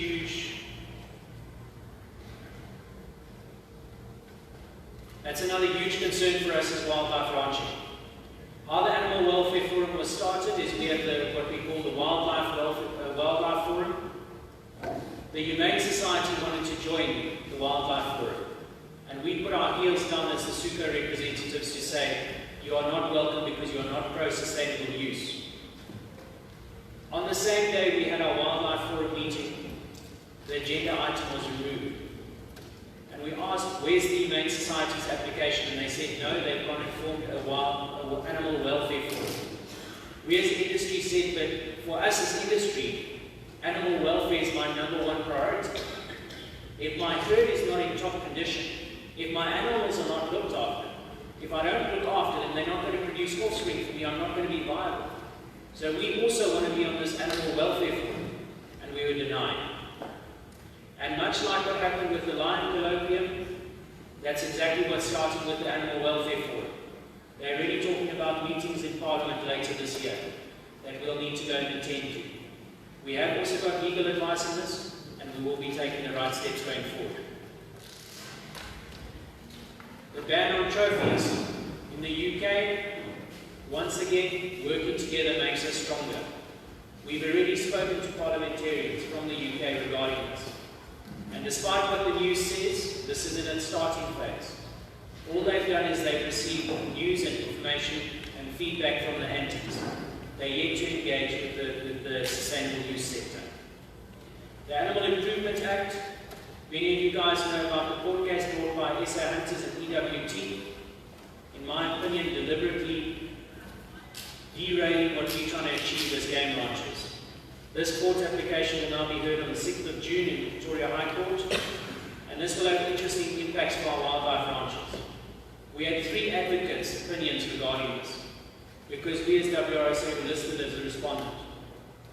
The simple answer was, we as an industry are not involved in public participation.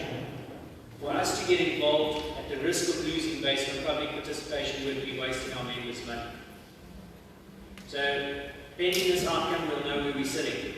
But how can we be denied the right of being under agriculture, but yet we get taxed based on difference? And that's what people don't understand. People don't understand all the networking and the connections between the different spheres. So the municipal tax rates, we started working on this quite heavily with Jacques and Tabazimbi. We have been communicating in the past with the Eastern Cape, and we're trying to come up with a strategy. I think we've got quite a strong strategy that we'll be taking forward directly to the Minister of Agriculture, and hopefully laying it, putting it forward. We've created our legal fund because, as you guys can see, we've got a lot of challenges facing us. To all those sitting in the room today that have already contributed to the legal fund, I'd like to thank you. I promise you that we are using your money wisely, we're not wasting it, and we are making sure that we fight for our rights as wildlife ranchers.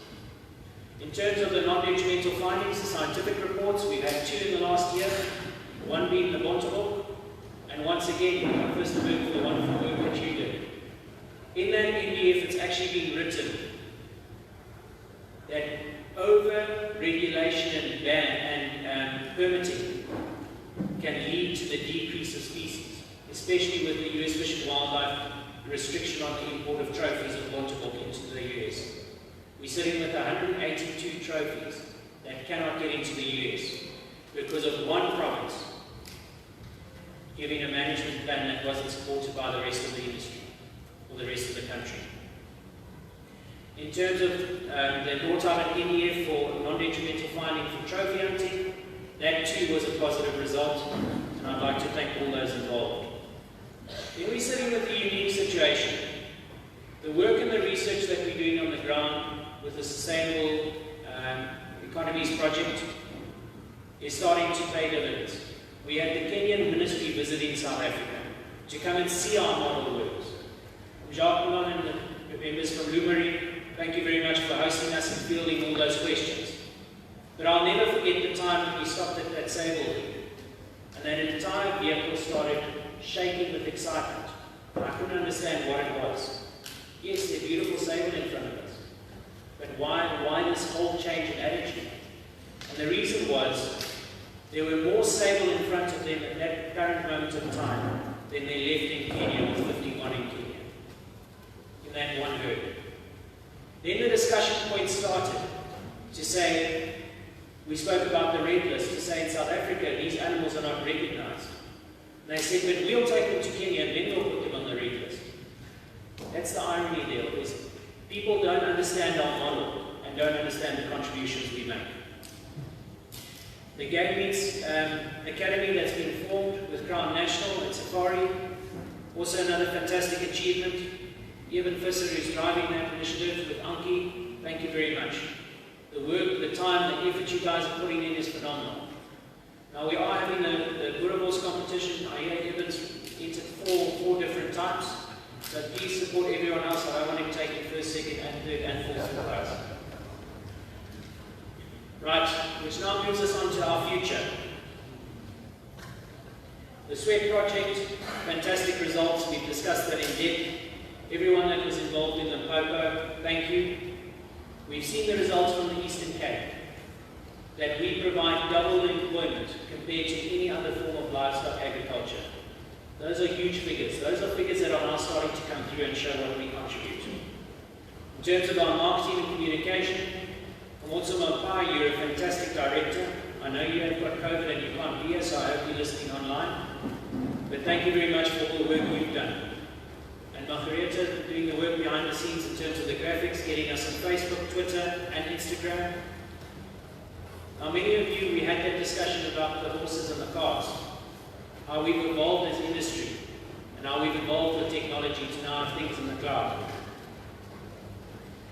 So we've now recently launched a new bot, it's a WhatsApp bot that communicates directly with our members, and you can get information. You can do your RSVP and you can do your booking. And to do a quick demonstration, this is how it works at just a click of a button. So if you'd like to scan that QR code, we'll take you directly to that bot, and you can just say hi and start the conversation. You can see what our events are, what's happening with our interview program. Even the Safari Festival, you have to go through there.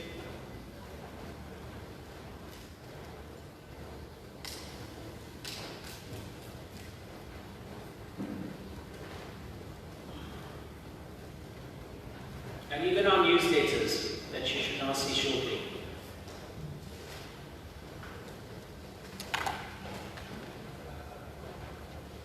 The amount of work and effort is phenomenal. Thank you very much.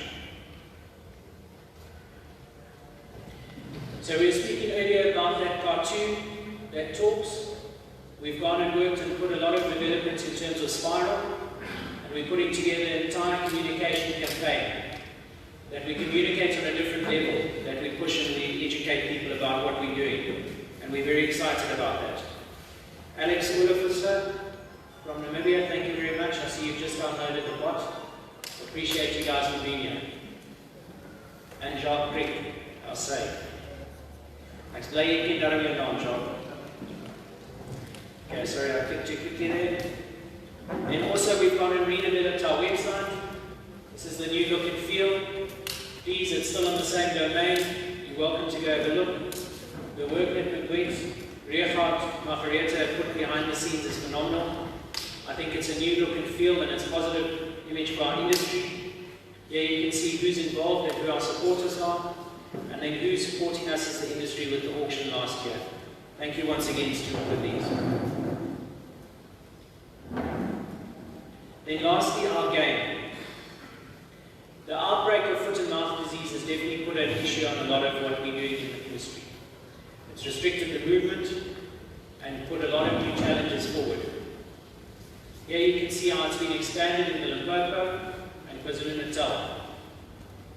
Luckily, we're in a fortunate position at the moment that about 3 months ago, we already made the call to start looking at this type of development through our online system. So I'd like to call up Chris and Andre, if they can start coming up to the stage, please, to explain some of our online system and how it works. But in short, the Department of Veterinary has come to Wrsa and said, we want you to come up with solutions on how to privatize the movement of buffalo. Something we could never have wished for 2-3 years ago has now come onto our doorstep. And it's given us a huge opportunity for development. So we're going to be running through a couple of the things that we've already put in place. So technology-wise, you can already register your farm. You can register your entity. You can select your property. You can allocate camps. You can allocate water pipelines. You can allocate feeding areas. You can allocate wildlife numbers. You can apply for the movement of warthog meat for your hunting clients. You can apply for your BU registration number, what used to be the old WR number for buffalo. And if anyone here sitting today has still got a WR number for buffalo, it's going to become invalid. You need to reapply for a BU number. So take the time while you're here, complete the form, fill it in. We have got the technological guys here. Please guys, put it on stage. And the entire teams at the back to support you later after the AGM. Then finally, we've brought in our tag system that we'll be discussing a little later on, which is complete traceability. So any questions, please remember the WhatsApp line, and then we'll field those then. So I think, Chris, if I can hand over to you, and you can run us through how the system works. Thank you.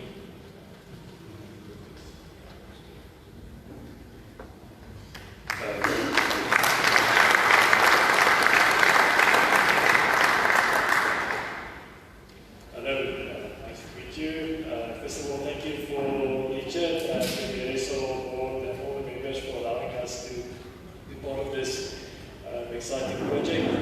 As you can see there, that's the portal that we are running. So if you want to go and register, you can go to wrsaportal.com. You should see something similar. If you can play the video, how do I play it here?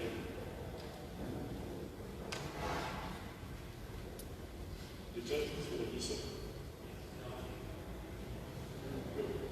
so here you can see the registration page, just some of the fields that we needed to fill in. Afterwards, there will be a team in the foyer that will assist you to help you to register.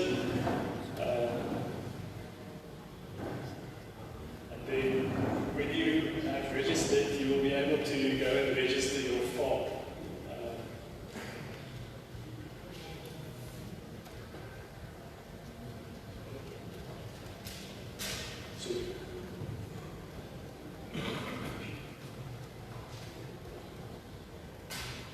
So you'll see when you register your farm, you first need to register the legal entity. This is then connected to your farm. We already sync with the surveyor general. So as you can see there, I just click on where my farm is, and it went and got the borders. So I know many farmers have a lot of title deeds. So you can select all of the different title deeds, and then, as you see, now you can rename them. Then I rename them as class 1, 2, and 3. And then after you've done that, you can also go and group them to have one big form.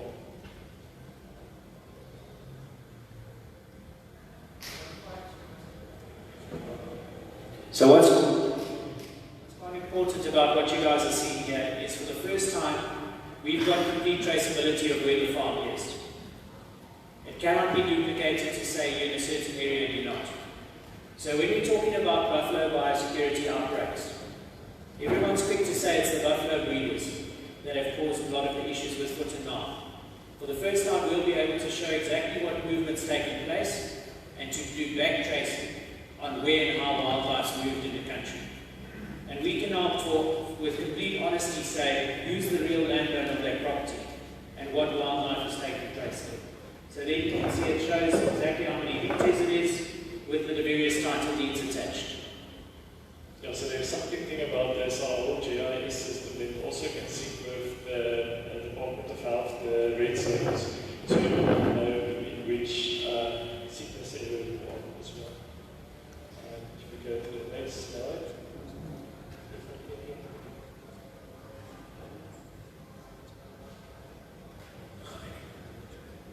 When a farmer needs to show an IT guy how to use a phone.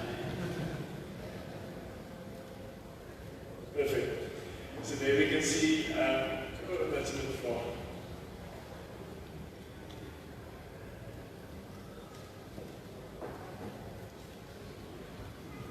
Okay, so here you can see,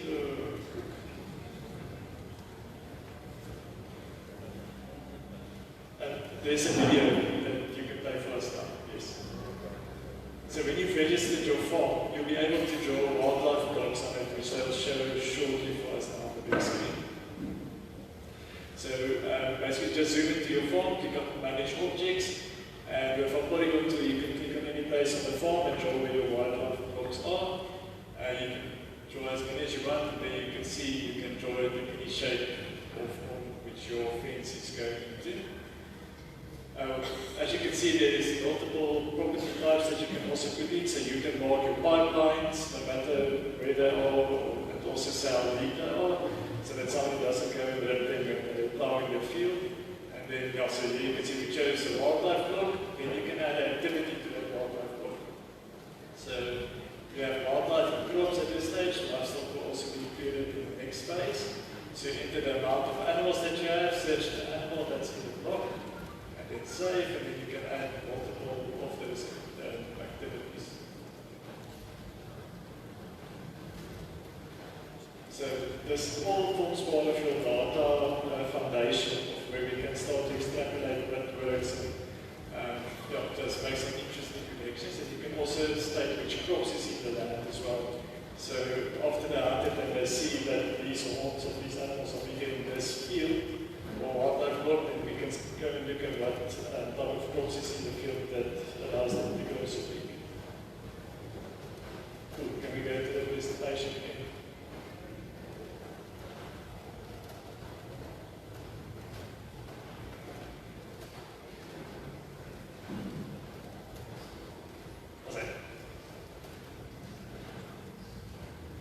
So here's quite shocking that IT guys struggles with this.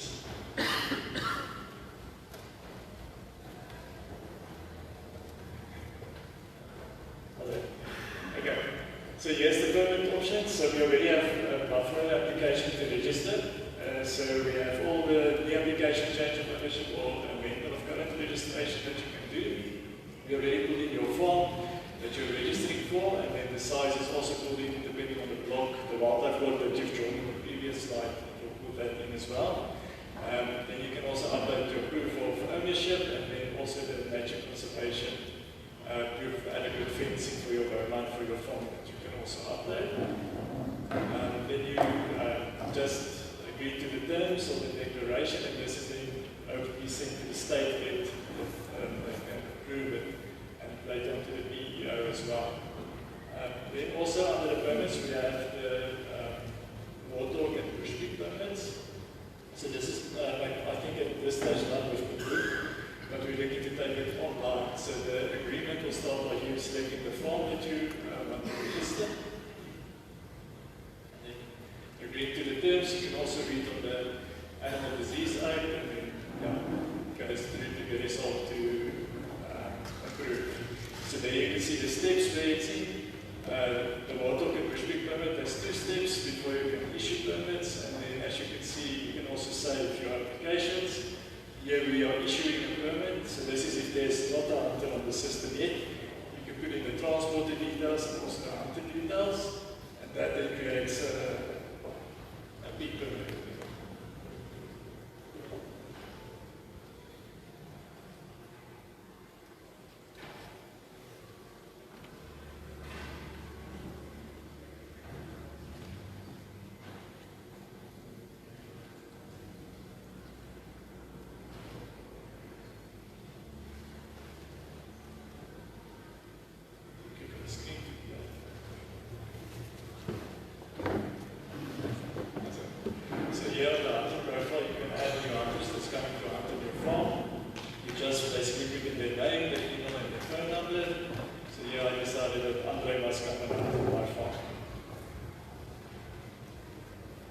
Once you fill in the details, they will be on your, we call it the CRM, your customer management system. See now. And then from here you can send them an invitation to hunt. So depending on the animals that you've attached to your farm, you can add all the animals. Here you can see we chose the ranch, so we put in the days that the hunt is going to happen. We chose the animals. You can also search for all the animals that we have in the system. Is it a male or a female animal, and also is it a specific animal that Andre doesn't just come and shoot all your animals. And then we can add multiple animals as well, and we specify that this will be a trophy animal that they'll be able to shoot. So this then sends an email to Andre, which is the hunter, where they'll be able to see what they can hunt. There will also be a deputy form that's auto-filled, and also a COVID form, which will also be filled. So the positive of what we're doing here is we're taking away the paperwork. Before a hunter even arrives at your farm, he's got his indemnity, he's got his permission to hunt, and he's got his COVID form already filled in. And the best part is this data sits under your profile of WRSA. So you'll know exactly who's coming to your farm when. And I'm quite excited about that this technology is already in place, because next weekend we've got over 70 sharpshooters coming to the farm in a shooting competition for the northern region of South Africa. And how do you get 70 guys to all fill in indemnity forms coming to the same event? It's hard, it's almost impossible. So for the first time we've actually got something in place to say, listen, get it done. If we haven't got the numbers, they're not allowed on the property. Cool. So here is the information that's sent to the hunters. You'll see on the email. You can play the video.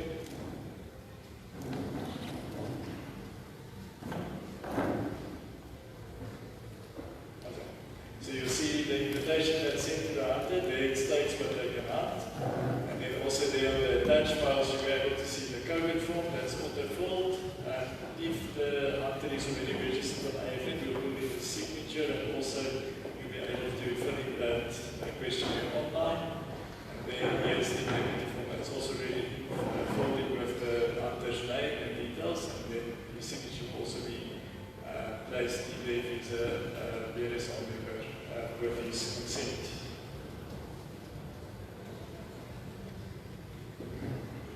Yeah, so here's the hunter profile. If they are with VLSR, when they go into the profile, they'll see the invitation that's there. So,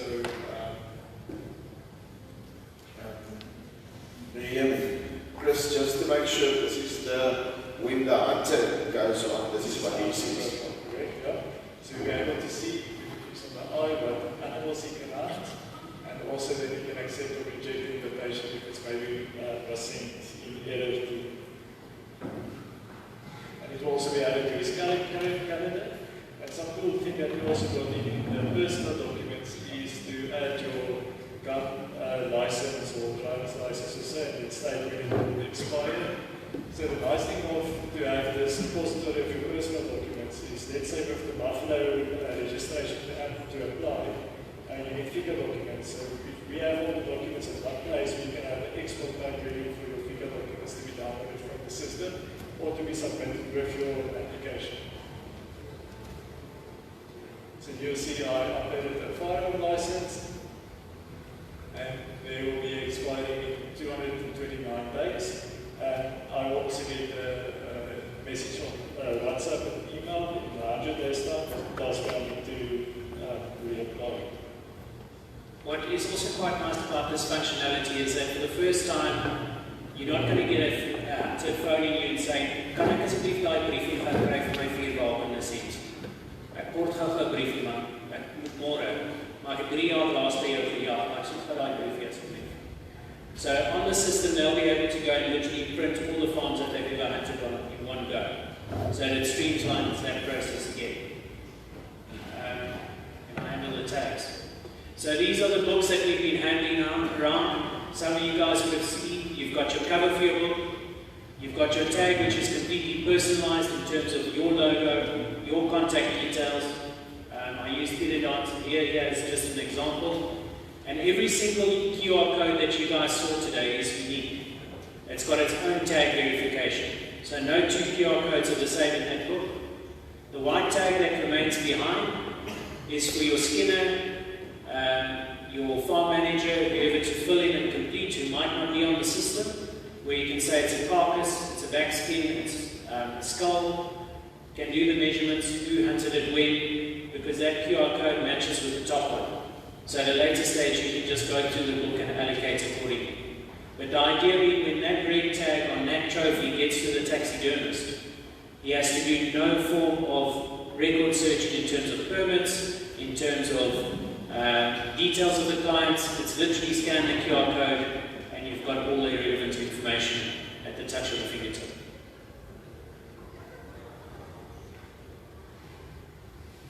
Okay, so we've got the people that hunted on the farm now, and now they came back from the hunting trip, and now we want to start to assign the school safari bags to the animal. So first you need to buy a book. So we already have most of the details when you register for your legal entity where the farm is attached to, so we import those details. You can also add a new logo if you want to, and also say the amount of books that you want. When you order them, it takes you to a payment place. This will go already paid for luckily, and then I can go to my manage page. So there you'll see a list of all the hunters. When you click on manage tags, it gives you the most probable hunter to be on your farm at that stage. This was hunter BSR, the strange name that he was hunting. So there it shows all the animals that was on their permission to hunt.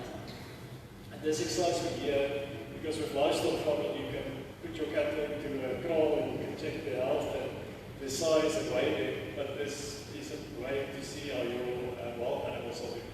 So you can put the weight or task size, you can also say which object or field it was, and then you can assign the tag. So that tag is automatically generated from the next tag in the book. You can also upload a picture of the horns and this example. And this is all added to the hunter's profile as well. So we also have a place where they can put the hunting photo that goes into his papers that he need to apply. So here's a tag, you are more than welcome to scan it. So when you scan it, it should open up a page where you see the information of the hunter and the animal.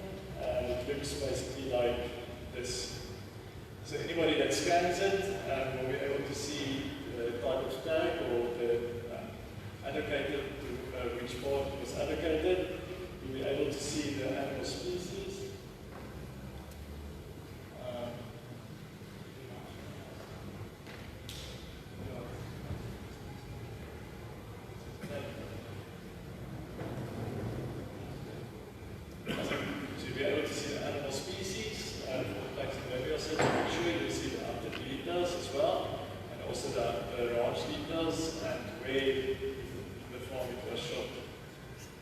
So already with the system you can prove where the traceability of your game meat's coming from, where it was harvested, with no questions being asked. So it's something that we will be taking through to the Department of Animal Health to say, allow our members behind this new red line to issue permits through the system for the movement of game meat. So for the first time, we've actually put stuff in place that allows us a seat at the table with discussion. Before, we've got no form of traceability, we've got no form of record keeping. Now we've got something at our fingertips that can do it for us, so we're quite excited about that. Just to mention that all the personal data will be behind the login screen, so only members of the board will be able to see it, but there will be an open version that maybe describes how various of farmers are conservation active, so that those that shouldn't scan it and scan it and see the work we do.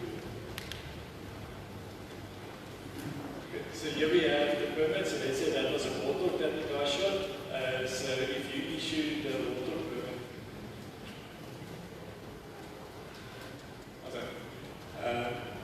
it will create an automatic permit that autofills all the details. So you as the rancher can then either send it to the person and mount it, or you can download it. When you send this permit, you'll be able to see the authorization code, sorry, the permit number as well, the authorization code, the rancher's name, the hunter's or transporter's name, and also we have a QR code that people that want to check if this permit is real or valid, if they scan it, it should open the exact same permit with the same details in their phone. Yeah, so just before I think it's just important to also say that all the data that's captured is the ownership of the farmers. Various are going to be able to see what goes on in the farm. They'll only be able to see what's going on in the streets. Yeah. Yeah, I think that's more or less it. You covered it well. Thank you very much. So there are a couple of books here up front. If I phoned you in the week regarding your book, please come collect it and let's do the trial phase. But I think it's a new innovative way of doing our record keeping. So we look forward to that.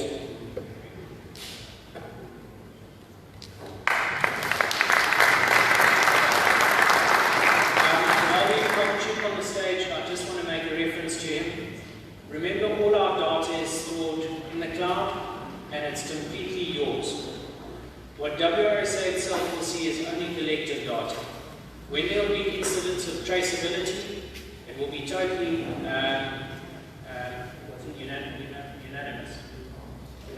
anonymous, sorry. It will be totally anonymous, so no one will see your direct data unless it needs to be prescribed for a specific permit application.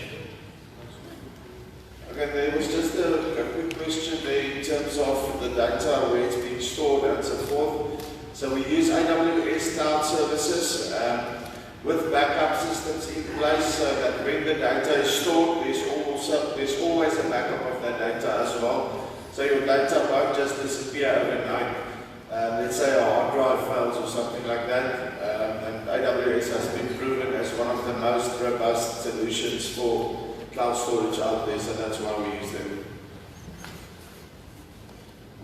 Thank you. So I just want to remind you all about the 8th of October. The 8th of October, we're going to be having our national auction and gala event in Pretoria. So please diarise that event. And then for all of you, I know there are a couple of grade wormies sitting here today. Those young guys, Chip, Andre, they've got a team of 8.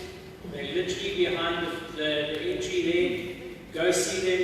They'll onboard you onto the system and they'll do all the hard clicking for you. You just have to tell them what you want.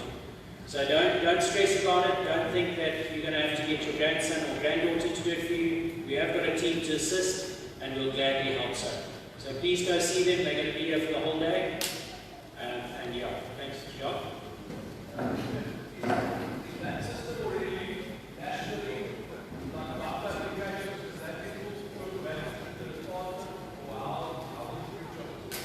Okay, so that's a very good question. So the question is it already linked nationally, and how does the connections work? So let's quickly go into the political side. As Wrsa, we need to talk to the Department of Animal Health, we need to talk to the Department of Agriculture, we need to talk to the Department of Environment. Each one is 9 plus 1. So we've got to talk to 30 different departments to get something done. So it's an immense headache for us to go forward. What we've already done is we've already approached the Department of Animal Health. We've spoken to them on national. On national, they've come back to us and said, come up with ideas, come up with solutions. So we've spoken already to Gauteng, Northwest, Limpopo, about our system, especially about the BU numbers. But the BU registration is only basically national. National passes it down to provincial. So we're already in that negotiation phase. With national, the data that we'll start gathering will be provided.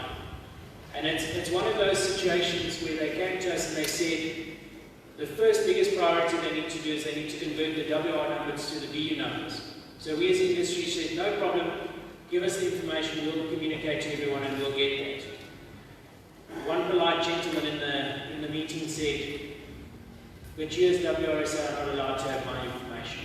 What about copy? So then you hit another roadblock. So we've already reached out and we've identified a way of addressing this. And this is where I need to say a big thank you to all the auction houses, Place Control, Wildt, our, the works. Every single one has come back and we said, we need to get people on board from a WR number to a BU number. We're going to be sending out mass communication. They said, you send it to us, WRSA, we'll distribute it to our entire database. So we will be addressing that going forward and then it will leak. But the registration is already linked to national and they're going to start getting the information through our system, which is a positive start. Sorry, Alex, I saw you had a question in the back. Yeah, just a lot of farmers obviously use different forms of proxies for applying for their permits and all this stuff. I mean, they really are, I would say the majority redo their permits for them. Is there any way that there's going to be something allowed in the system for service providers and so on to remain as proxies for their clients? Absolutely. So in the service, in the system itself, you've got various different things. You can register different legal entities, because let's take myself, for example, I've got York Safaris, I've got Bawa Ranching, which is my main business for the farm, and then I've got things such as, for instance, Golden Breeders, which is my auction selling name. So we've got different entities, so we've allowed those different fields. And under each field, you've got an administrative field. But that administrative field will only be able to make certain name changes or certain key information changes on your request. And all information that that person does will get fed back to you for either verification or to just screen and check to make sure that it's correct. That no one can act on your behalf without your knowledge and without your permission. So there are a couple of checks and balances. These types of technical questions, ladies and gents, please remember them. Ask the team behind there. The wealth of knowledge that they have in IT and development is phenomenal. And we've really partnered with the right team going forward, so we're quite excited about that. Thank you, Colin. Thank you all. It's a pleasure to be here. Thank you, Richard. The man that keeps us on our toes. There have been quite a few questions on the previous online system, and please ask the guys that are around and they'll gladly assist you. To introduce our provincial chairs and rigs, if I can run through that list, please. From the Eastern Cape, provincial chair is John Herter. If I'd just like to mention that the Eastern Cape is the only province with a regional structure. They have their own dedicated addresses, website, Facebook, and Twitter accounts, so they seem to be leading the pack. Grahamstown Rigs chair is Emmanuel Nell. Graaff-Reinet, Katjana Ott. From Border, John Herter. Zeeberg or Marais. The Free State, the provincial chair, Johan Selfontein. Free State Rig chair is Dr. Frans Wittniken. Gauteng, provincial chair, Willem Prinsloo. The rig chairs are David Schwarmers and Dr. Paul Bartels. KwaZulu-Natal, provincial chair, Wim Landman. The Limpopo rigs, Phyllis Rice, rig chair, Paul Boyens, Graafbak, Leon Tom. Wormspring, Carl Paul. Tabazimbi, Jenny Rousseau, assisted by Peter Dancelia. Kudisrand, Via Besaidnoot. Messina, Fred Peterson. Pumalonga, Rick Laarveld. Chair there is Nicola. Okay, Chair, Jar Creek, who also doubles up as the rig chair. The Northwest, Provincial Chair Frank Robert, Balansburg, Greek Chair Evan Visser, Hartland Peter Ernst Jr., and Potchefstroom Leon Krieger. The Western Cape Greeks, Southern Cape Chair Nico Darren.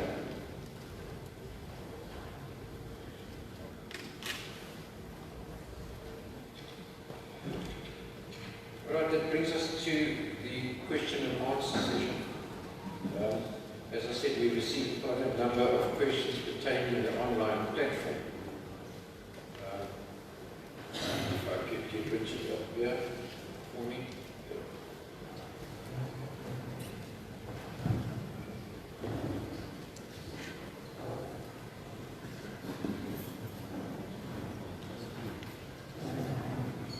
Alright, so the first question that I read now, I'm actually kicking myself because I forgot to mention it in my speech.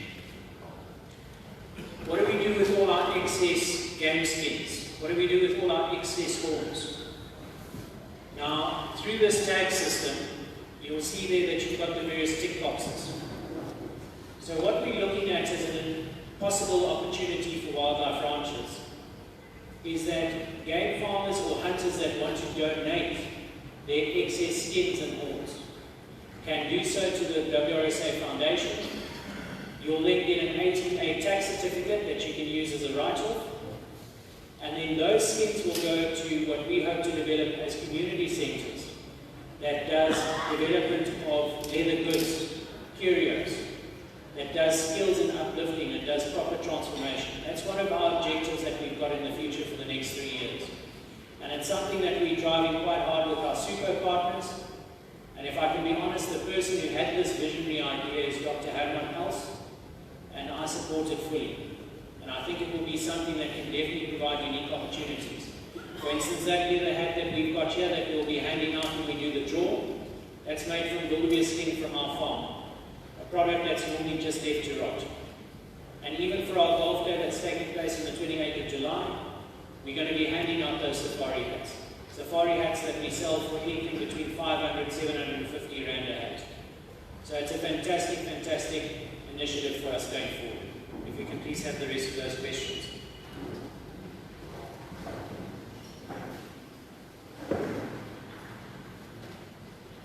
All right, the second question is, Barfware is a law fund. I think we made that quite clear in the presentation. Is there still any unclarity regarding that? Was everyone happy?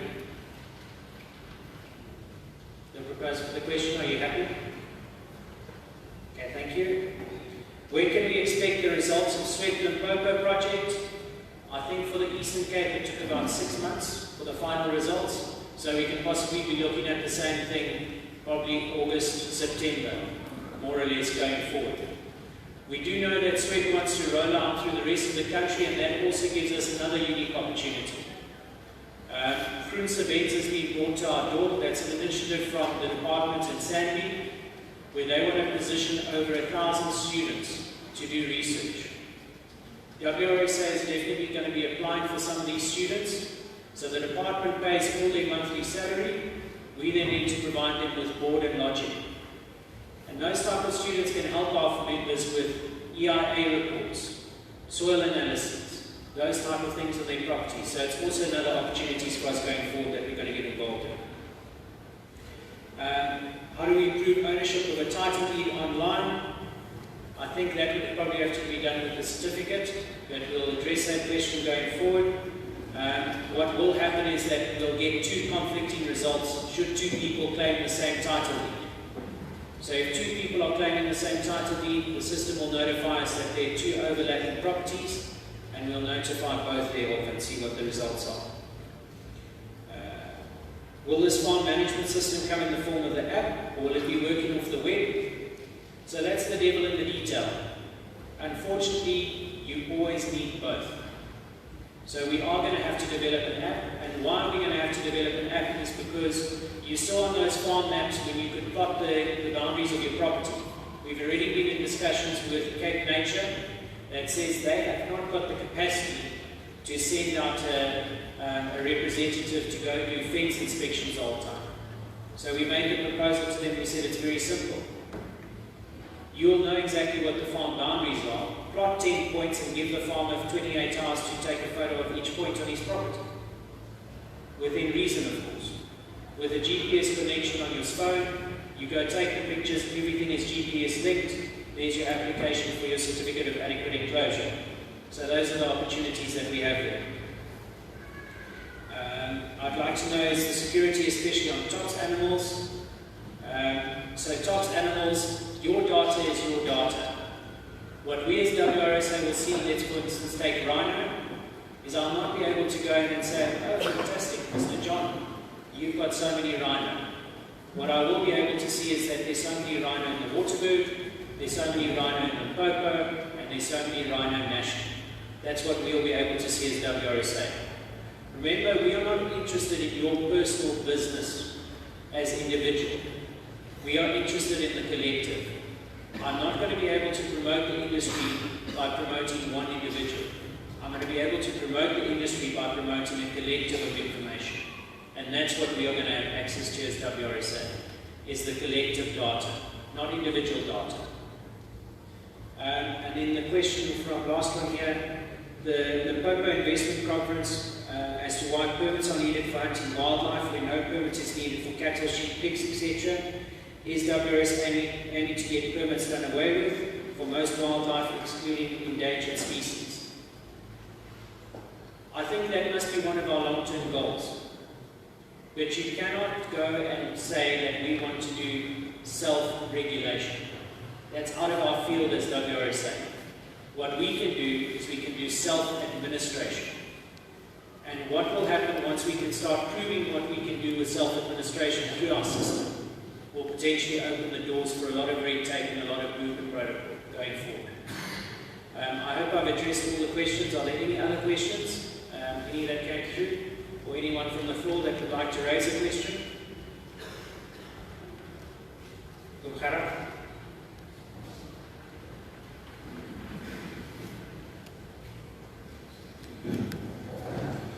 Thanks, Richard. I just want to mention a few things, especially from the older people as well. This is a system that we run through quite quickly, and you hesitate and you look at this and you think, oh, maybe this is not what I foresee for myself, or maybe I will not tap into this. I think this is just the beginning of development that will happen in the next few years. I would really like to ask you, please, as young people, where's Chris? These young guys, you know, that knows actually what's going on, and to help you to get onto the system. Please feel free to go to the back and get onto the system. It's really important because for the next few reasons. And I just want you to listen to this. Usually what happened to wildlife ranching is we went to the minister and say, Minister, we want this and this and that. And then the minister will refer back to SANBI, South African National Biodiversity Institute, independent. And we keep on saying that to them. You're supposed to be, and you must be. And you are independent. Because you must give the scientific report back to the minister. So we decided that we must influence environmental affairs, science, and also SANBI. And then, if there's a question going back to the scientific authority, then it will be answered properly. But how do you do that? You only do that by getting people to your property. And that was with the SWEP project, Sustainable Wildlife Economy product, to show how we invest money in biodiversity, protect biodiversity, and also, in that sense, that's also part of that, it's your habitat. Because there were always people look at us and say, oh, you know, you wildlife ranchers. So we said, well, you know, if we want to do certification, if we want to influence, if we want to show national, provincial, and the world what we're doing, then that's the right way to do it. We must be able to show the research. Now, just the first project, the Eastern Cape, was worth 1.5 million rand. And then also now the state project for the program. That's the only way that we can quantify and qualify what we're doing. And that's the difficult part. That's the part that we don't always want to see or hear or do. Because now you must entertain people on your farm for 3 hours. And you must tell them certain things of your business. You must show them the erosion and this and that and how you improve your property. But unfortunately, that's the only way that we can improve ourselves. And also, by technology going forward, we will be able to prove biodiversity loss or gain of biodiversity that we've been doing so well for so many years. And then I just want to say another thing. Out of this, we realized that TOPS animals, there were only 4% of animals or properties in the Eastern Cape were TOPS animals. Farmers don't want TOPS animals. They don't want to ranch with TOPS animals. It's a headache for the hunter, it's a headache for the rancher. We don't want them. The system is basically dead. TOPS regulation in South Africa is dead. You tell him, the department, over and over and over again. It's not the way, and it's not the way that we can protect species, enhance species going forward.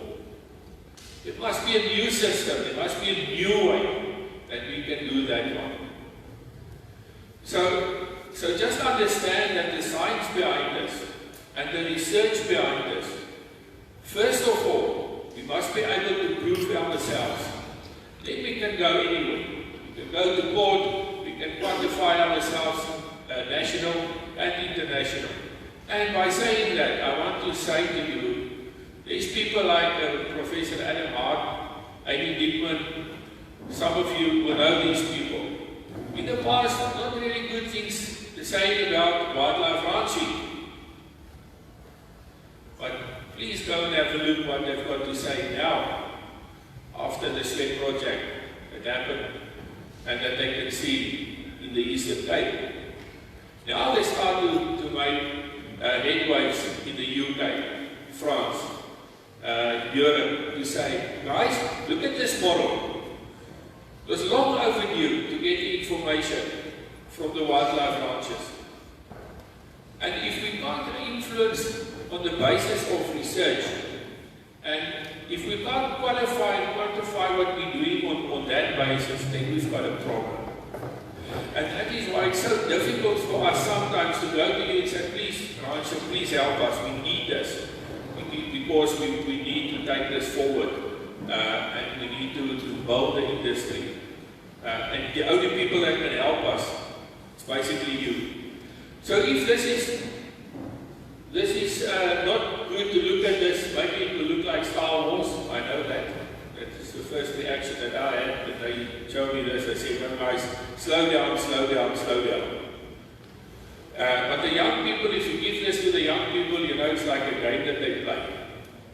You must just see Dr. Crick that Jack will still get onto the farm itself to go and look at the animals. They mustn't play with this the whole day. But Jim was thinking, guys, this is something that we must use. This is the new way of thinking. Within the next 2 years, I think we will sit here and there will be a lot of technology in the industry going forward. It will change a lot in the next 2 years. But we must be part of technology. We can't sit back and say, someone else must do it. All of us are part of this. And that's the only way that we will succeed going forward. Thanks. Thank you, Carl. Just before you disappear, and we're going to do this draw for the hats, can I ask all the people that are going to receive the long awards to please take your seats in the front of me here, just to facilitate time. So while we're doing this draw for you, the guys that we are going to be honoring the 20-year membership awards, if they please move to the front here. Thank you. Okay, number 3. Number 3.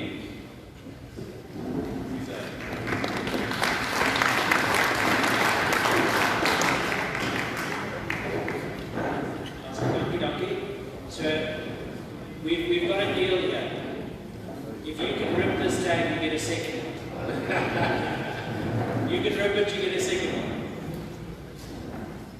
Okay, so the product itself is made from Thailand. It's quite strong. And ladies and gents, those books that you're going to receive are completely waterproof. So good luck with that. Thank you. It's an only size carrier. Thank you.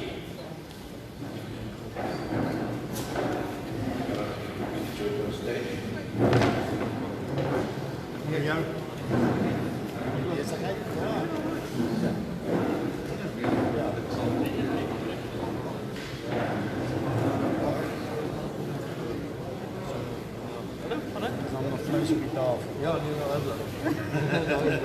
det.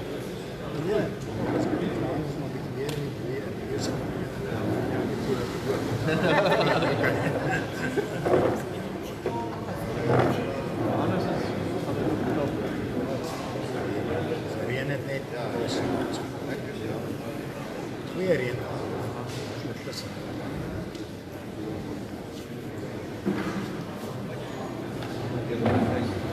Thank you.